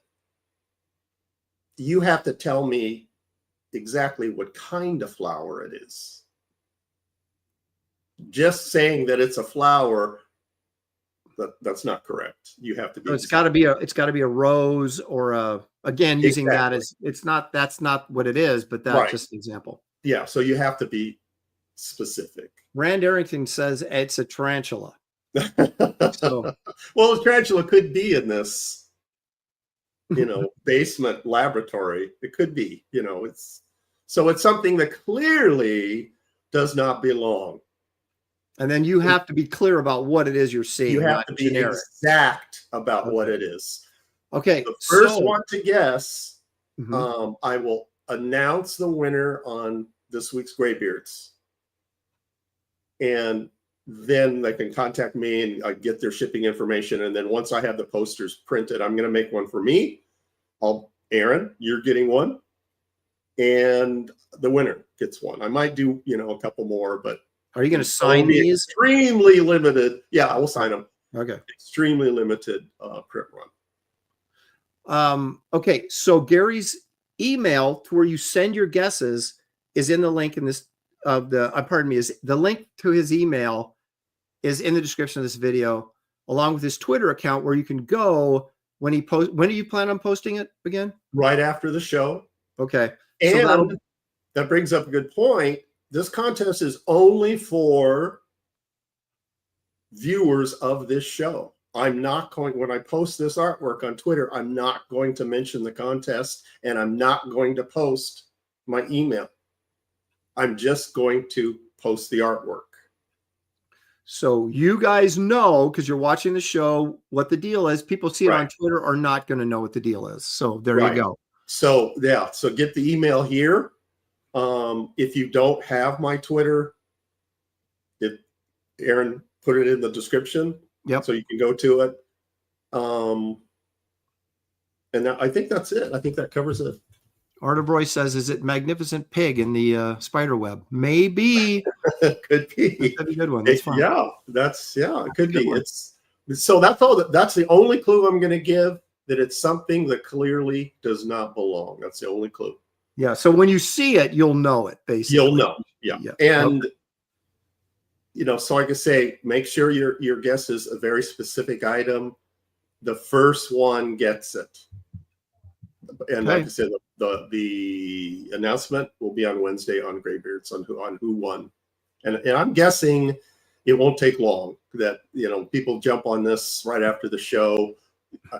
I'm guessing within minutes after the show, I'll find the winner. But I want to give people, you're going to be flooded with emails, Gary. Well, that's okay. I don't mind, because that's my business email. So I don't mind. Okay. That's fantastic. So there you go. We'll at the end of the show, we will remind everybody of the instructions again, just in case, and we'll show Gary's piece again, just to remind everybody. We have over 400 viewers right now. So you guys, please hit the like and subscribe if you haven't done so already. Helps the channel grow. We greatly appreciate you taking the time to watch. We're not done. We're not even close to done. So hang in there. But I do want to take a moment and do a commercial break for the sponsor of the show, which of course is me. And is your commercial now, are you promoting Aaron Day? I'm going to start doing that on Graybeards. Promote it. Once I figure out which day actually is going to be International Aaron Day, we'll start promoting it. So you guys are ready for it. I have a graphic novel, which most of you guys know, but if there's a few new people here that maybe aren't aware of this, Wraith of God 3 Fear Hollow. This is the third in a series of Wraith of God graphic novels. This one has the Wraith and Esther going up against the Headless Horseman. In case you're completely unaware of what this is, it's kind of a Batman of the Old West. He's a master of disguise. He's a master of illusion, a master of fighting, and he's on a mission from God. So he believes that to go and hunt down monsters in the Old West. He has a partner named Esther, who is a former Salvation Army worker, who has sort of coerced into joining him under false pretenses. So they have a bit of a contentious relationship that they're trying to, get out of the way here as they move forward hunting monsters. So there's a lot of good character stuff in it, but a lot of good action. And if you like monsters and superheroes in the Old West, well, my gosh, this is the perfect book for you. There are 4 cover options here. This is a cover A option, cover B, which is sort of an EC kind of tribute cover. EC Comics, of course, referring to books from the 1950s. So if you don't know what EC is, Tales from the Crypt, that type of thing. The 1972 Marvel box cover variant. All these have a very distinct Gil Kane vibe to them, because he did a ton of those back in the day. And then, of course, Chris Stevens, who I proudly say that Chris has only done 2 podcasts in his entire career, and they've both been right here on this show talking about his technique, which is, quite frankly, artistic witchcraft. I'm still trying to figure out what he's doing, but it looks cool. I still think that the Headless Horseman is yelling at Wraith and the girl. I could Hey, you kids, get out of there. Yeah, what are you doing to my grave? And because they look startled. Here's some art from it. You guys may say, gosh, that panel in page 1 looks awfully familiar. It is, in fact, the opening shot from the animated Disney Legend of Sleepy Hollow. What's missing from this picture is Ichabod Crane walking down the hill towards the town. That was a great cartoon. Yes, it is. And perhaps the best rendition of the Headless Horseman ever. I really like that. So anyway, you've got this witch here who's tied into all this past history with the Headless Horseman that the Wraith experienced when he was a kid. So we get flashbacks to when he was younger, and we get a little bit more of his origin story, which is kind of fun to go along with the other hijinks and tomfoolery in the book. We got another villain here that we've introduced last in the second issue of Blood Hunters, Wraith of God Blood Hunters. And now we're getting a little bit more of him. This is kind of the Wraith's Doctor Doom, if you will. And so here's some of the colored stuff by Jason Wright. And there's one of the splash pages in here. If we were to get fortunate enough to hit 100 grand or $100,000, David Williams will do the artwork on a 10 to 12 page origin story of a character called Empirus, which is from my superhero line of books. But we have to hit that 100K goal for me to actually have enough money to pay David to do it. So we have stretch goals. A lot of them are trading cards and different things. Some of the add-ons you can get is this really nice 11x17 Wraith of God Nouveau print. It's called Wraith Nouveau. It comes signed and numbered. There's 500 copies of that. Once they're gone, they're gone. The Wraith of God Roughs Volume 3. These are 48-page booklets that have layout roughs of the pages from the graphic novel. Not every single page, because it's a 64-page story. This is 48 pages, but all the good ones, because let's face it, not every layout is worthy of reproduction. Some of them get like stick figures and stuff. Now, when you're doing the layouts, are you thinking that you might collect these, and so you put a little more effort into it than you normally? Yeah, that's exactly what I'm doing, because a lot of times I don't even do layouts. When I'm working at DC, I would do the layouts on the page, but I'm doing this because, one, I'm selling a big lot of every rough that is part of the campaign.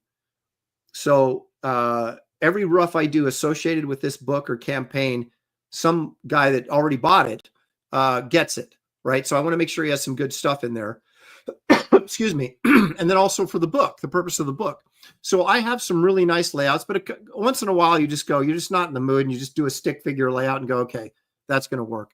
And you know what you're going to do, so you go forward with it. But there will be at least 48 pages of really nice layouts in there for you guys to look at and compare to the finished pages, which is always kind of fun, right? Take a look at what I was thinking and how it evolved from the layout stage to the actual finished art. Yeah. We also have a nightclub shot glass. We have a series of 6 shot glasses coming. This is the 4th in a series of 6.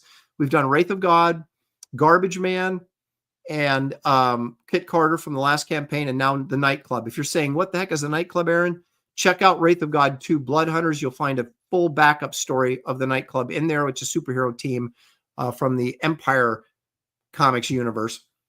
And I am not a drinker, but I might order some of those shot glasses, because these are fun. Cool. They really are. They're laser. I would drink, like grape juice out of them, but not.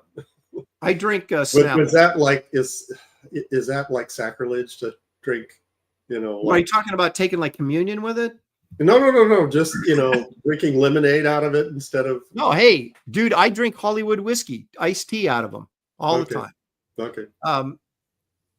And you can also get this commemorative set of 3 clay poker chips. These are the heavy, thick ones. And, I like those. I like those too. So they're $15. You get that set of poker chips. Now, like I said, if you missed the first 2 issues and you're like, Aaron, I don't know what the heck you're talking about, you can get. This is the second printing of Wraith of God #1, but I did a new cover for it. So it does make it somewhat collectible, right? Because this is the only time you can get this cover is on the second printing. And there's a black and white cover variant and then the color cover. And both of those are available. Or you can get the wraparound cover for Wraith of God 2. This is the first printing of Blood Hunters. Now, these are also available on my website. So you get them cheaper by ordering them through the campaign, but you get them right away if you order on my website. So whatever you prefer. But I recommend, if you haven't read these, you should check them out. They're very well reviewed. So I don't think you'll be disappointed. And so there you go. I think there's only 1 piece of original artwork left or 2. I think this trading card art for Lord Menace from Kit Carter. And then this is Mr. Midnight from the nightclub. This is trading card art from last time's from Kit Carter campaign. Is he chasing someone that has like a similar cloak on? No, that's his cloak kind of wisping around him. Oh, okay. This sounds easy. It looks like I'm just kind of, kind of it's like framing. he's trying to grab it. It's like, hey, come back here. Well, I mean, you can read into it whatever you want. So No, I like the soft edge on the corners. That makes it creepy. yeah, that's all cross hatching. Kind of wispy, Yeah. Well, thank you. So anyway, and there is a connection between this That's character a scary and the texture. Wraith. Huh? That's a Steve Root scary texture. There you go. It is. There you go. So yeah, there is a connection between Mr. Midnight and the Wraith that has not been revealed yet, but has been hinted at. So all this stuff ties in together. It's one big universe, just like Marvel or DC. So anyway, check the campaign out. You'll find a link in the description of this video. Greatly appreciate it, you guys. And also, Aaron, you've convinced me. I haven't backed this book yet. I am going to do that. I think you should. After the show, after I post my thing, I'm gonna back it. Okay. And also, you guys, check out my website. I have put in a bunch of original art and books, prints, lots of stuff. If you're behind on anything, if you miss Kit Carter, you can get it. If you want that movie poster, that Kit Carter movie poster, you can get it. If you want some of my sketchbooks that are still available that haven't sold out, you can get them.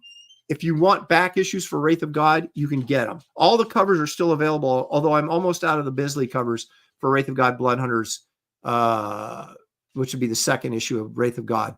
So you'll find a link in the description of this video to this campaign and to my website. I encourage you guys to go check it out. The thing with the website is, even if you don't buy anything, there's a ton of stuff to look at. And so just go check it out for entertainment purposes, if nothing else. And there you go. Yeah, I've seen that website. There's a lot of cool stuff to look at. And I've loaded a ton of Graybeard's sketches on there. So there's now, for the original art sales, there's pages. And I'm just getting started with the pages. But there's some Justice League and some Swamp Thing pages up there right now. And some Kit Carter pages too. More will be coming. But there's like 5 Kit Carter pages up there. And a bunch of sketches. There's a couple of illustration pieces up there for sale. And then I also have portfolios. If you just want to look at work, you can do that. So check out the website. I don't think you'll be disappointed. Again, it's just aaronlopresti.com, but the link's in the description of this video. All right, Gary. Now, I like to take illustrators and take a look at them. A lot of times that people aren't aware of, and see if we can educate ourselves and the audience on these. So let's see who we've got this week.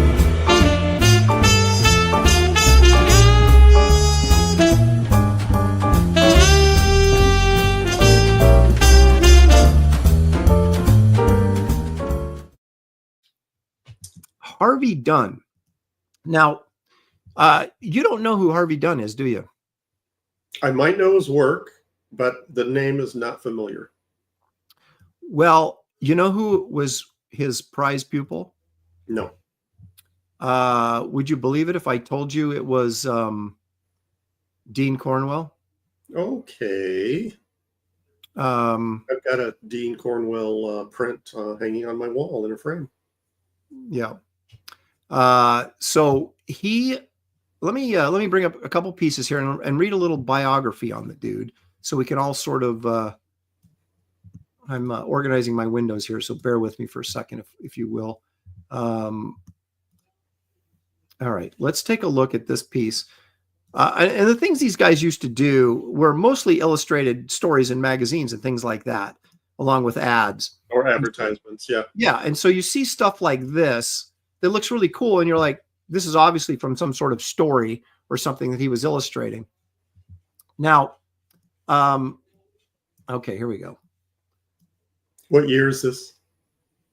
Well, Harvey Dunn was born in 1884 and died in 1952. So he illustrated from right around the early 1900s. Okay, so this is around the turn of the century. Yeah, yeah. This is beyond amazing. Well, there's better stuff than this. Now, he was an American teacher and painter, so he's as well known as being a teacher of other artists as he was as an illustrator. And during World War I, Dunn was an artist correspondent with the American Expeditionary Forces in Europe.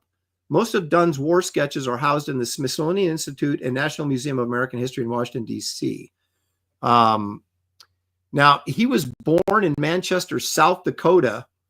Apparently, this is the county made famous by Laura Ingalls Wilder's description of prairie life. How about that? He attended the South Dakota Agricultural College. Wow. He studied art under Ada Caldwell, who encouraged Dunn to pursue his artistic studies in Wilmington, Delaware, under the instruction of Howard Pyle. Okay. So this guy was This guy's got bona fides. Yeah, I mean, this guy was instructed by Howard Pyle, and he taught Dean Cornwell. And Dean Cornwell is nothing short of amazing. I think we've done him on this show, although I can't remember. But I can't imagine that I wouldn't have gone this far doing this series without having touched on Cornwell. But maybe I haven't yet. Let me pull up another piece here. This is a really nice piece. Doggone it. There it is. Look at how textured this is. Look at that sky, how almost impressionistic.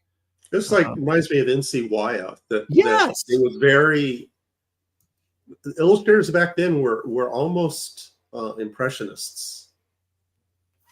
Yeah, they were. That this is not, realistic. I wouldn't call this realistic illustration, but if you blur your eyes, it almost looks like a photograph. Yeah. These guys were amazing. It's like, this is one of the things that I wish I kind of lived back in this era, so I could have been in this kind of school and being taught this kind of stuff. Yeah. So it says here that Dunn was one of a small group of Howard Pyle's students who were trend-setting illustrators, collectively known as the Brandywine School. Brandywine, yeah. Yep. I used to have a Brandywine collection, even though I don't remember Dunn's name. He also pull up a piece that I'm familiar with, but I'm not familiar with the name. Dunn also studied art in Chicago and in New York, so he was very well educated in art, and was a sought after instructor as well. His illustrated books, he illustrated books, and Dunn's work by them was appearing regularly in magazines such as Collier's Weekly, Harper's Magazine, the Saturday Evening Post, and Scribner's, which were all, I mean, that's what illustrators did back then, is like they worked in these magazines and would do book illustrations, all the stuff that we sort of like, dream about fondly, go, oh, wouldn't that have been great to have been able to, live in that time doing that. They published a lot of magazines with literature, short stories and that kind of thing. They don't do that anymore, but that's, so there was a huge need for illustration. Yeah, Dunn created a body of work, pioneer prairie scenes. The South Dakota Art Museum in Brookings, South Dakota, houses approximately 140 of Dunn's best works. Most of the work are on loan by people from De Smet, I don't know who that is, and Manchester, South Dakota, or were gifts of the artist and his family. His often seen painting Dakota Woman, that's what we're looking at right now, from his series of Strong Pioneer Women, is housed at the Dakota Discovery Museum. So if I'm ever in South Dakota again, I guess I'll be stopping in there. Let's take a look at some more of Dunn's work as I continue to give it his. I think this is a really interesting piece. I just like the design of this. I've seen this one before. That's just a well-designed piece of work right there. Yeah, and this one is less impressionistic as the previous one. Right. It's actually doesn't even feel the same, does it? It's almost feels more like James Bama than it does. Yeah. What we were just, than Howard Pyle, right? Yeah. That's a really interesting composition with it, like putting the steers behind him, from that angle. Yes. But that's what I love about some of these guys is their design sense was so interesting. Yeah. They just didn't paint somebody standing there. They really made it an interesting choice and how they framed it. Right. Yeah. And again, limited palette, kind of dull foreground, yellow sky. I mean, it's just very, very graphic. Yep. It says Dunn became an influential teacher, which we talked about earlier. And And the majority of Dunn's students were either graduate level painters or professional illustrators. Dunn was not interested in teaching painting techniques. His approach was philosophically oriented. He spoke about spirit, emotions, and discourse at length. That sounds like Steve Rude. Yeah. He discussed his philosophy of life and art, offered group criticism, and strode from easel to easel, discussing each student's work in turn. Later in life, Dunn remarked, "The most fruitful and worthwhile thing I have ever done has been to teach." Dunn's most inspired teaching was probably achieved at the Grand Central School of Art, which was established by the Grand Central Art Galleries and located on the top floor of the Grand Central Terminal in New York City. Again, talk about the good old days, right? When this stuff was going on. The golden age. His comments were captured by a student during a 5-hour class session and were published in 1934 in a slim volume titled An Evening in the Classroom. I'm going to write that down. The only thing that I've experienced that has come close to that is before I became a professional, still living in San Jose, California, before I moved to New York, went to a Comic-Con, and Bern Hogarth was a guest at the con. And he gave a 2-hour anatomy lecture in front of a chalkboard. Wow. It was beyond amazing. I mean, his knowledge of the anatomy would, it'd be like your knowledge of Star Trek, Except his knowledge is all the artists that were guests at the con were at this panel, sitting in the front with their notepads, doing sketches and asking them questions, and it was an incredible lecture. Do you remember when we went to WonderCon that one year with the expectation that Stranka was going to be there and he was going to give a lecture on storytelling? Yeah. And then whoever was running the show pissed him off and he didn't show up. Right. I remember cornering Chaikin later. We were talking about storytelling, and he was at a Portland show, one of Richard Finn's shows. And I pulled him aside and I said, "Dude, I want that Stranko lecture from you now." And he sat down with me and was talking about, Kurtzman and different guys. And he had a Batman story he did for Legends of the Dark Knight, I think. And he went panel by panel, Chaikin did, explaining why he was doing what he was doing, what he was getting at, and all this kind of stuff. It was really, really insightful. Wow. And yeah, Howard's one of my guilty pleasures. He's like my Darth Vader and I'm Luke Skywalker, But and he doesn't hold back in no, ribbing. I'll just say ribbing you. No, he'll yell. He'll yell across the convention floor, to insult you. Mm-hmm. And so you got to know how to take him. That's for sure. But he's also just a really, really knowledgeable, interesting guy. Once you get past the gruff exterior. Yeah. Hey, John Beatty's in the chat. Hey, John. Oh, I love how John shows up in the chat, but he never will come on the shows. John, geez, man. Look at this piece. This is really interesting and dynamic and stylized. Yeah. It's just all the stuff that makes an artist stand out from other artists. It's just a really cool piece. Look at that creepy fog or smoke or whatever it is. Yeah. Yeah. It reminds me of the Ten Commandments. Oh, yeah. There's the Passover scene. Right, when the fog is coming in and the death fog is coming in. Yeah. All right. Listen to some of these guys that he taught. I mean, you'll know some of them, but some of them you won't. But anyway, Dean Cornwell, Harry Beckoff, where is that? Mead Schaefer. Okay. Saul Tepper. I mean, and there's a bunch of other ones that I'm not familiar with. Arthur Sarnoff, I know, but come on, seriously. I mean, these dudes he was teaching like big time guys. And it's interesting how he talks about philosophy more than technique. Any painting class I've ever been to, and it always ticked me off as a kid or a young adult, was that they almost never talked about, you lay the paint down like this, you blend it like this. They would talk about What are you trying to get at? What they talk about philosophy, because It's any all good, about your feelings. right. Any good painter is not going to sit there and go, this is a get paint by numbers. They want you to express themselves, and they want you to learn how to handle that paint. And there's so many different ways to do things that you don't just tell someone this is how you do it. You teach them about values, and you teach them about, color harmony, and you teach them about composition, but then you let them work with those things and turn it into something, right? And then when they fail, you go, okay, you could have done this better by doing this and doing this, but you let them become their own artist. And that's the hardest thing. As a student, you want someone to tell you, okay, put orange down here and then put red right next to it, blend it like this, but they don't do that.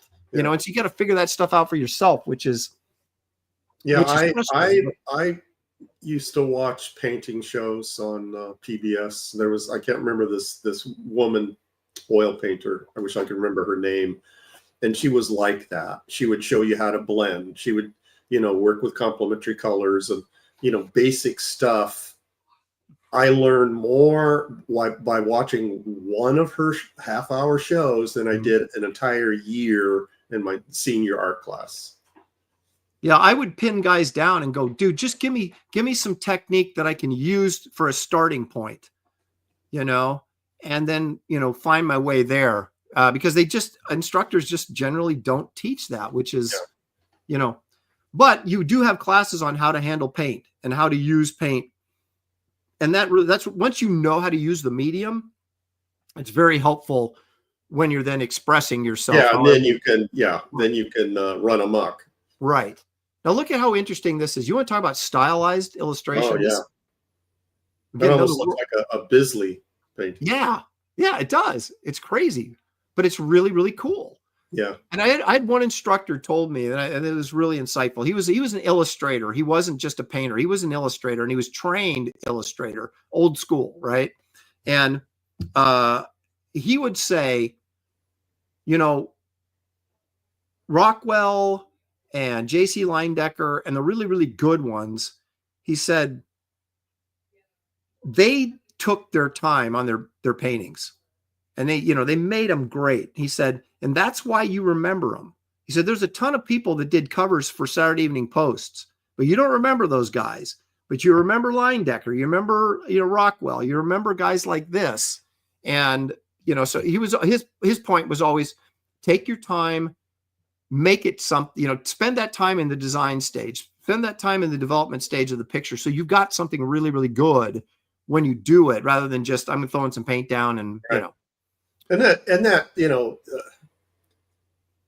the idea of Rockwell being methodical and taking his time, I didn't realize that until I read his autobiography, where he walked through his process step by step. Because how many just Saturday Evening Post covers did he do? I don't even know, but it's so prolific that I just assumed that he cranked them out. Well, that's prolific over 4 decades, right?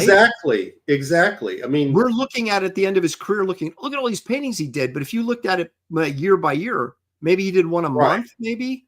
Yeah, it would take him 3, 4, 5 weeks per painting. Yeah, exactly. Look at the scarf on this lady. That's what I like about this painting. Yeah. Wow, you remove that scarf and it's a completely different painting.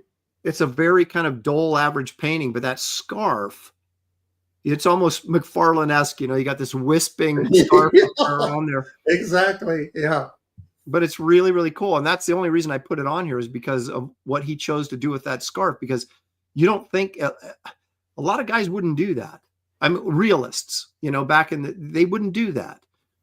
And it's part of having that like extra imagination in what you're doing that kind of can set you apart or make you look like everybody else if you don't do that extra thing. I mean, we criticize McFarlane or whatever for his technique, but what he put into his work to make it different than what everybody else is doing is what made him unique and interesting. Look at the composition here. I love this. Yeah. Yeah. And it's a very rough painting. It sure is.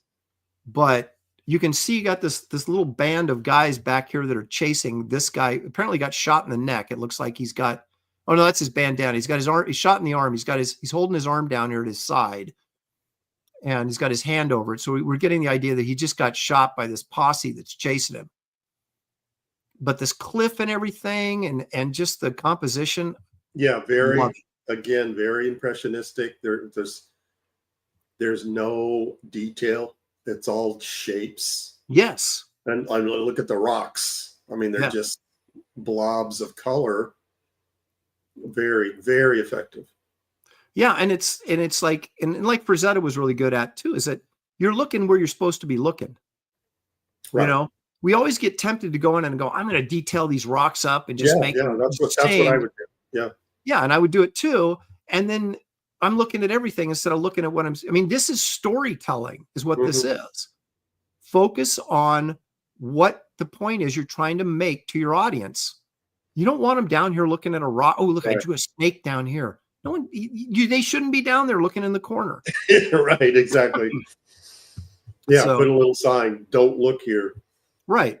And you like see it when you're looking at the horse and the figure, you still, your peripheral vision, you still see the rocks. Right, but it's not pulling your attention. That's all you need. Right. We understand those are rocks, they're there. We don't need this hyper detail that draws your eye down there and takes you away from the focus of the piece. And that's the hardest thing for us to do, especially as comic book artists, because we're so enamored with detail.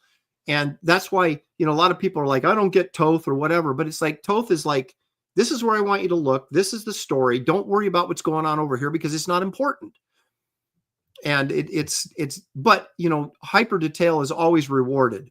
And so you have to appreciate what these guys are doing and why they're doing it. And how effective it is. Maybe that's the reason why I'm not a fan of comic book writing, because I always bought a comic book for the artist.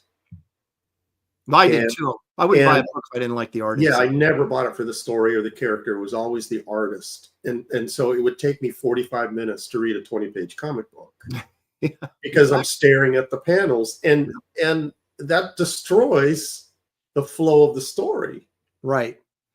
But I think there's two ways. I mean, artists will look at art differently than fans of art will look at art differently, right? And fans are who you're doing the painting for. Is a reader. You're not doing it for another artist. I mean, we can sit there and appreciate it and pick it apart.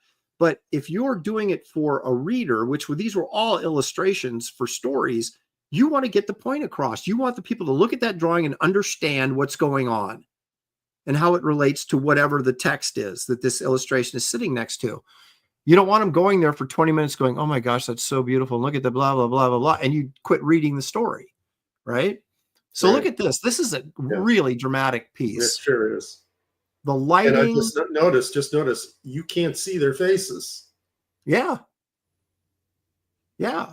I mean, but the physical nature of how she's leaning into him. She's got a baby in her arms. You got this light coming in through the window here. Yeah. And again, look how rough this background is. I mean, everything's there, but it is not articulated. Well, just the bed, the sheets, the blankets, really rough. But because the drawing is so good and it's telling the story and it's creating that drama, and his lighting is so good. Yeah. And again, this is a monochromatic painting. Right. It almost looks like a layout. Yeah. It's just, and you and I would sit there and we would like make all these dress wrinkles perfect. Yeah. And, we'd be looking at Wrightson and Leyendecker and, trying to figure out. Yeah, you're right. But again, it's like, it's two different things. Are you doing this for, do you want people to pat you on the back and tell you how great you are? Or are you doing this because you're trying to tell a story? And these guys were getting paid to tell a story and they had understood that.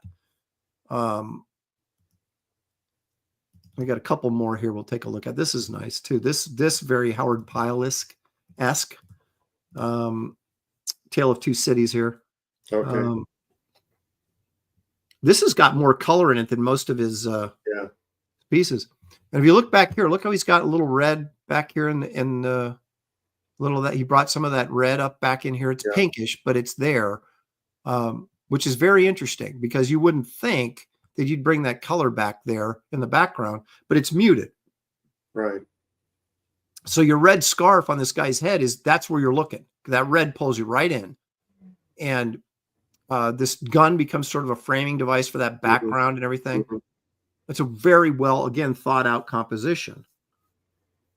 And that's the thing that's kind of disappointing to me when you're working on comics. A lot of times you don't have the time to, like, every panel you do is, you get a good idea every once in a while, and I'll put this in the foreground and it'll frame this kind of thing. But every time these guys are doing single illustrations, and so they sit down and they map it out and they figure out what's the best way to present this material, and then they do a painting. Whereas in comics, sometimes it's like, okay, this is the clearest shot, I'm going to go for this. And you don't get as cute as often as these, or intelligent or clever, or however you want to put it, as these guys do, because they have a little bit more time to do it. Best name I can think of has a good point. It's like how a lot of comic artists say they prefer the roughs of their drawings because of the energy it has. These rougher paintings seem to have that in spades. Exactly. Now take a look at this. You want to talk about energy? I love this painting.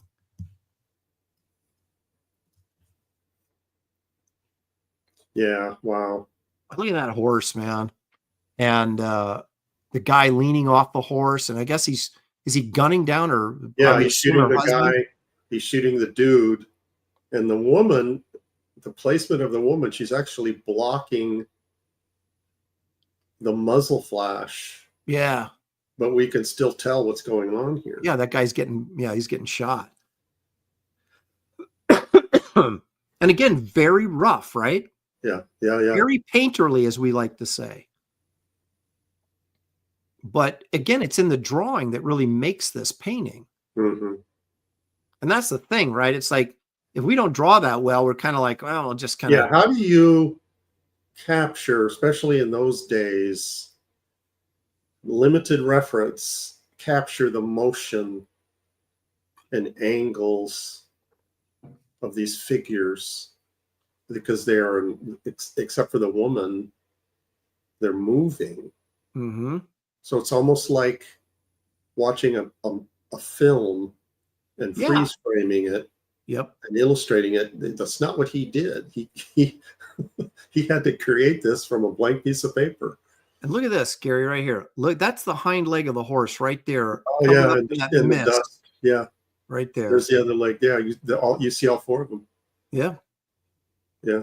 It's just really, really wonderful. Even that angle of the horse running straight at you. That's in motion like that. That's really tough to pull off. Right. And this head, it looks jacked up, but the eye is right here. The nose is right there. It's just very rough, but there it is, Yeah, that horse is a full gallop, and that's tough to. Yep. To get that energy in there. Yeah. On a two-dimensional drawing. But anyway, there you go. There's that was this week. That was Harvey Dunn. Yeah. So, very, very cool. I don't know if there's a book on his stuff or not. You could, Google it and see, but I know there are books on the Brandywine schools. I had one. There you go. Yeah, that's true. So you might be able to find him in that group. Let me hit a couple super chats. I think there's like 3 or 4 waiting here. Okay. Geek Avenger for 5 says, I collect the volumes of Doctor Strange, but the Blue Mask episodes are still friggin' gay. I just don't. I think it looks cool. I don't know, but see, there you go. People don't like it. Geek for 5, come up to my lab and see what's on the slab. Of course, referring to Gary's Frankenstein piece, which we're going to take a look at again in just a second. Leg kick for 5, worst piece ever. He's talking about your Frankenstein piece. I wouldn't even give you $100 confirmed for it. Laugh out loud. Of course, he is joking. Well, yeah. Well, what do you mean? Give me $100? I wouldn't take $100. That's right. You could give me say you're going to give whatever you want, but I ain't taking it, pal. Hold that thing up again, will you, Gary? The Frankenstein piece you did. Yeah, this, like I say, this was a commission, so it is spoken for. Yeah. So this was obviously a recreation of the Wrightson piece from the Frankenstein book. Yeah, I think I'm going to do that when I print the posters. Have like a sepia tone to I it. would do it. It looks really, really cool. So Gary, give everybody these sort of instructions on what to do. Okay, What you're so gonna do. for the contest, you will win a 17 by 24 inch poster of this. I'm going to post this piece right after the show on Twitter. My Twitter address is in the description of the show. And the email is how you get a hold of me. And if you spot the Easter egg, it's an item that clearly does not belong. You have to be specific. You can't just, like, if it was a flower, I gave this example. If it was a flower, you can't just say a flower. You have to say the exact type of flower that it is. First one to guess correctly of the Easter egg will win a poster. I will announce the winner on this week's Graybeards. So there you go. So you'll find a description, or pardon me, you'll find a link in the description of this video for Gary's email. That's where you send him your guess of what the Easter egg is. And you only get one guess. If you try to guess more than once, you will be disqualified.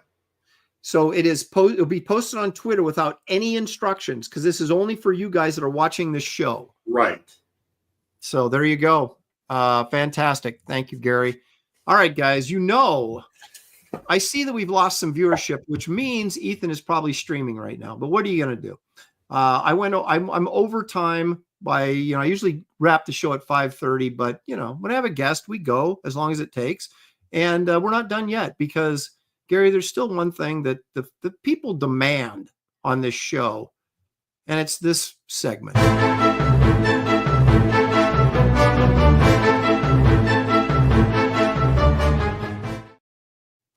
It is our favorite, and if you're cynical, which I know you are, this is the segment for you. I've got some Bigfoot videos, Gary, and you're gonna have to tell me what you think. All right. I'll tell you what I think. I'm ready. But people in the chat, get your cryptozoologist glasses on, and let's see what we got here. This first one I call, what do I call this? Bigfoot with a hammer.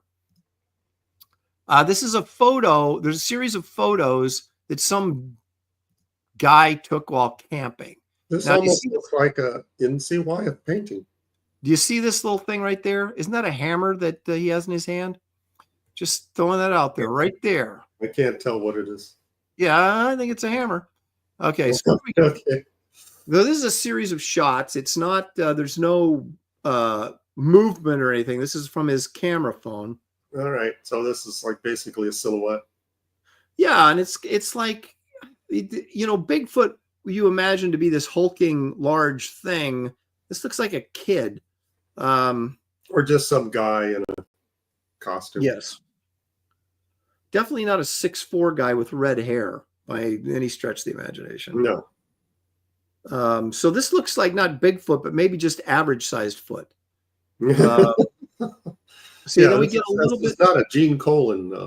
No.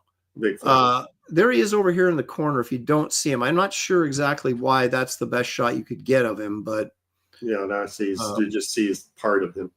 Yeah, we're not really. So I'm not going to. And there we go. Maybe a little bit of action here, I suppose. The whole photo is blurred. Yeah. There's no reason why Bigfoot couldn't hold a hammer, says Dale A.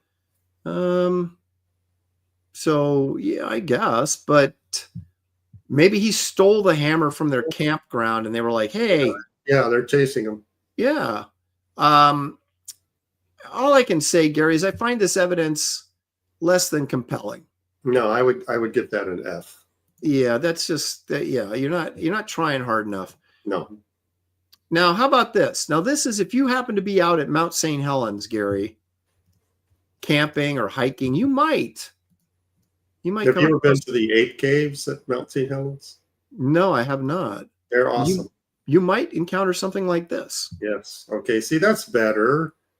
It's better, but it's is this kind of beer belly Bigfoot? It kind of got something going here. I don't know. Yeah, very slouchy. There is a you don't really see his face all that well. Now there's a couple more angles on this that are quite frankly not better, but at least different. I mean, It's interesting that the foreground is lit up, but it looks almost like he's standing in shadow. Yeah, you wonder if maybe it was dropped in later. But look at this. This is again. Look at the size of his head. Covered. Yeah, we can't size see of his head and his body. This is like a branch there in front of his face. Yes, this isn't Bigfoot. This is Big Head. I mean, it almost looks like a Chewbacca. Yeah. Okay, so you got a little bit of flesh here. Is this where the mask is open and we see the guy's face? I mean, I'm not sure what. Okay, so is this the same guy that we saw? This is a series of photos of the same creature? Allegedly, yes. So we see him walking to the left and to the right, but we don't get the guy didn't get a straight on photo. Apparently not. Now look at this. What is that right there, Gary? Is that not the flap to the hood the guy's wearing? Oh, you're right. Yeah. I mean, come on. Yeah. Now you don't see it here. It doesn't even look necessarily like the same. Like the same one. This one's browner. That other one is. Yeah, this is allegedly the same thing, but it really doesn't. I mean, here it kind of does, but yeah, colors are different. I mean, how do you get? How do you not get really good photographs if you get that many that close? You would think. Now, I guess this is his nose right here, an eye there. I don't know. That could be the mouth. This is more ape-like. This is a 35-year-old guy who drinks a lot of beer in an ape suit that they rented. Yeah. That's exactly what this is. Comic Book Bob says this is as bad as the Patterson footage. Now, a lot of people love the Patterson Gimlin film. They say that, that was the quintessential Bigfoot film, and I find it garbage. I find it completely a guy in a suit. When people will go to their, they'll take you to the grave with them screaming that it's real. Boy,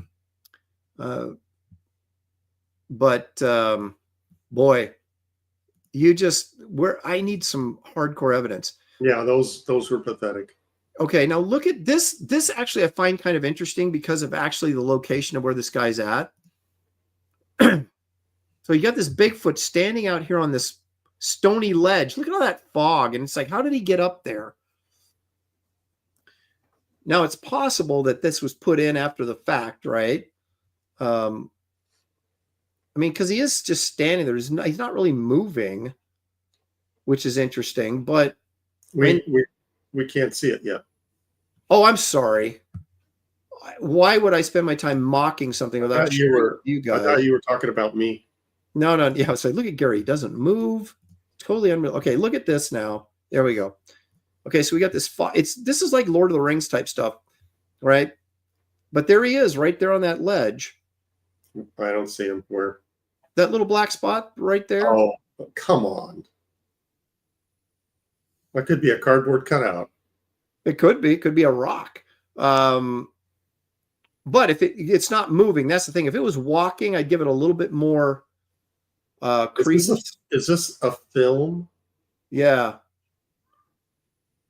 And the dude's not moving. The thing is just standing there. Why are they zooming in, like waving the camera all around? Because they want to make it more difficult for you to see it. Why don't they just zoom in on the guy? I mean, look at him zooming in on the rock. Well, the funny thing is, I showed this last week. There was this guy had his camera and he saw a little black spot way off in the hills and he zoomed in on it. He was like, had to have been a mile away or more, zoomed in on it. It was completely steady and it was a moose. And you could, but as soon as it's a Bigfoot, you can't see anything. Yeah. Spambot says, just looks like Gary's blanket. Well, the thing I do like about this is the location. If there were somebody standing out, I mean, how do you get them up there to do that?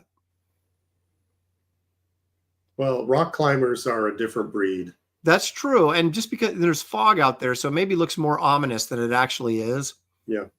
To get up there. But Yeah, but the fact that it doesn't move makes me kind of think it may not be real. Eric Boyd is like disgusted with this. Gary says, "Oh, come on, that's completely real." Jerry says, "Look, that looks like someone zoomed in on a figure on some rocks with a fog machine cranked to 11." War Habit's like, "Nah, that's the Highlander." Okay, well, see, I hadn't thought of that. Okay, There could be only one Bigfoot. he's a smoker. Well, he's really smoking if he is. It's funny that this just made me think. Meant it's an action figure. Yeah, that could be like this small little rough terrain, and they put an action figure on there and made it look like they're only about 10 feet away. Right. It's very possible because that thing did not move. All right. I call this fat Bigfoot. This is the kind of stuff, Gary, that legends are made out of. And I don't mean that in a good way. All right. So you see this guy back here? Mm-hmm. Now let's watch the film and you tell me what you think this is. He's watching, the deer are watching him, so you know he's there. Yeah, the deer see him. Now he turns to walk away. Now Oh, it's just some dude or it's a guy in a coat, isn't it? A guy in a coat? Yeah, it's just some guy. It's some fat guy in a coat. Now, here's the telltale sign. Here it looks like, okay, he's got pants. Look at. It's just a dark coat. He's got this looks regular like maybe pants. He's got dockers on. Yeah, he's got pants on here. You can't really see his head, but watch as he turns and walks away. Yeah. Okay, wait till he gets in the trees. Okay, boom. Look at his head right there and his coat right there. That could be a woman. Could be. This is clearly the most ridiculous attempt to convince me that they photographed Bigfoot I've ever seen. Yep. Just because the animals are looking at it, we're supposed to think, ooh. My first thought if I was filming this, did you read the latest chat? It's Crazy Uncle Bob, Haystacks Calhoun, Bigfoot after the divorce. Yeah. Ethan on a search for some pie. That's Kelsey. Everybody always thinks it's Kelsey, that we're going to find Kelsey. We've got a couple of people calling out saying that's Ethan back there. That's not very nice. But this is clearly, if I was shooting this is a fat guy. Look, that's a coat right there. Yeah. Those are pants. There's his head or a woman, maybe. I don't know, but this is clearly not Bigfoot. And this is the worst one so far. And to hear the guy, the channel I stole this off of, to hear him talk about this, like this is some revelation. It's like, and it's right there, right here. It looks like he has a peanut head, and you're thinking, oh, maybe it could be. But right there, you can see. You can't see it because it's blondish. Right, but now you can see the head, and it's clearly a guy with a coat on. Yeah, or a person with a coat on. Yeah. So once again, Gary. And so whoever posted this claim that's Bigfoot. Yes. Okay. And the person I got the video from, I should say, I'll give the guy a shout out, Maximum Fear. He takes these from other, posted otherwhere, and then he does his own little commentary. But his commentary is, this could be Bigfoot, and this could, and you're like, dude, it's a guy in Dockers pants and a sweater. Yeah. Are you kidding me? Queen Mickey's in the chat. She says, Tina's older brother looking for Gary.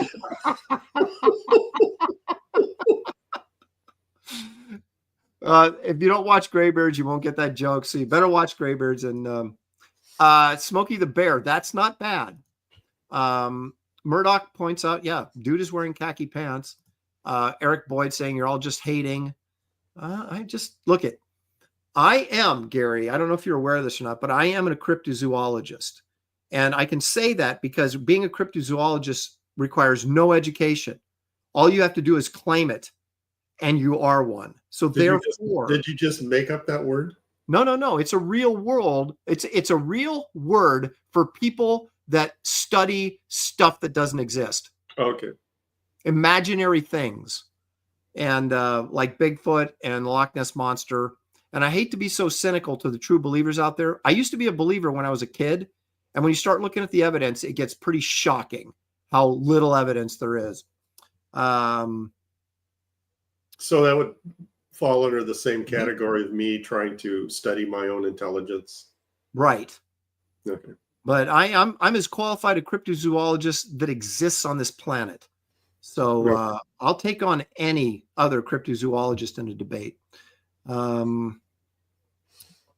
Comic crazy I think you should include that title when you're advertising Aaron Day.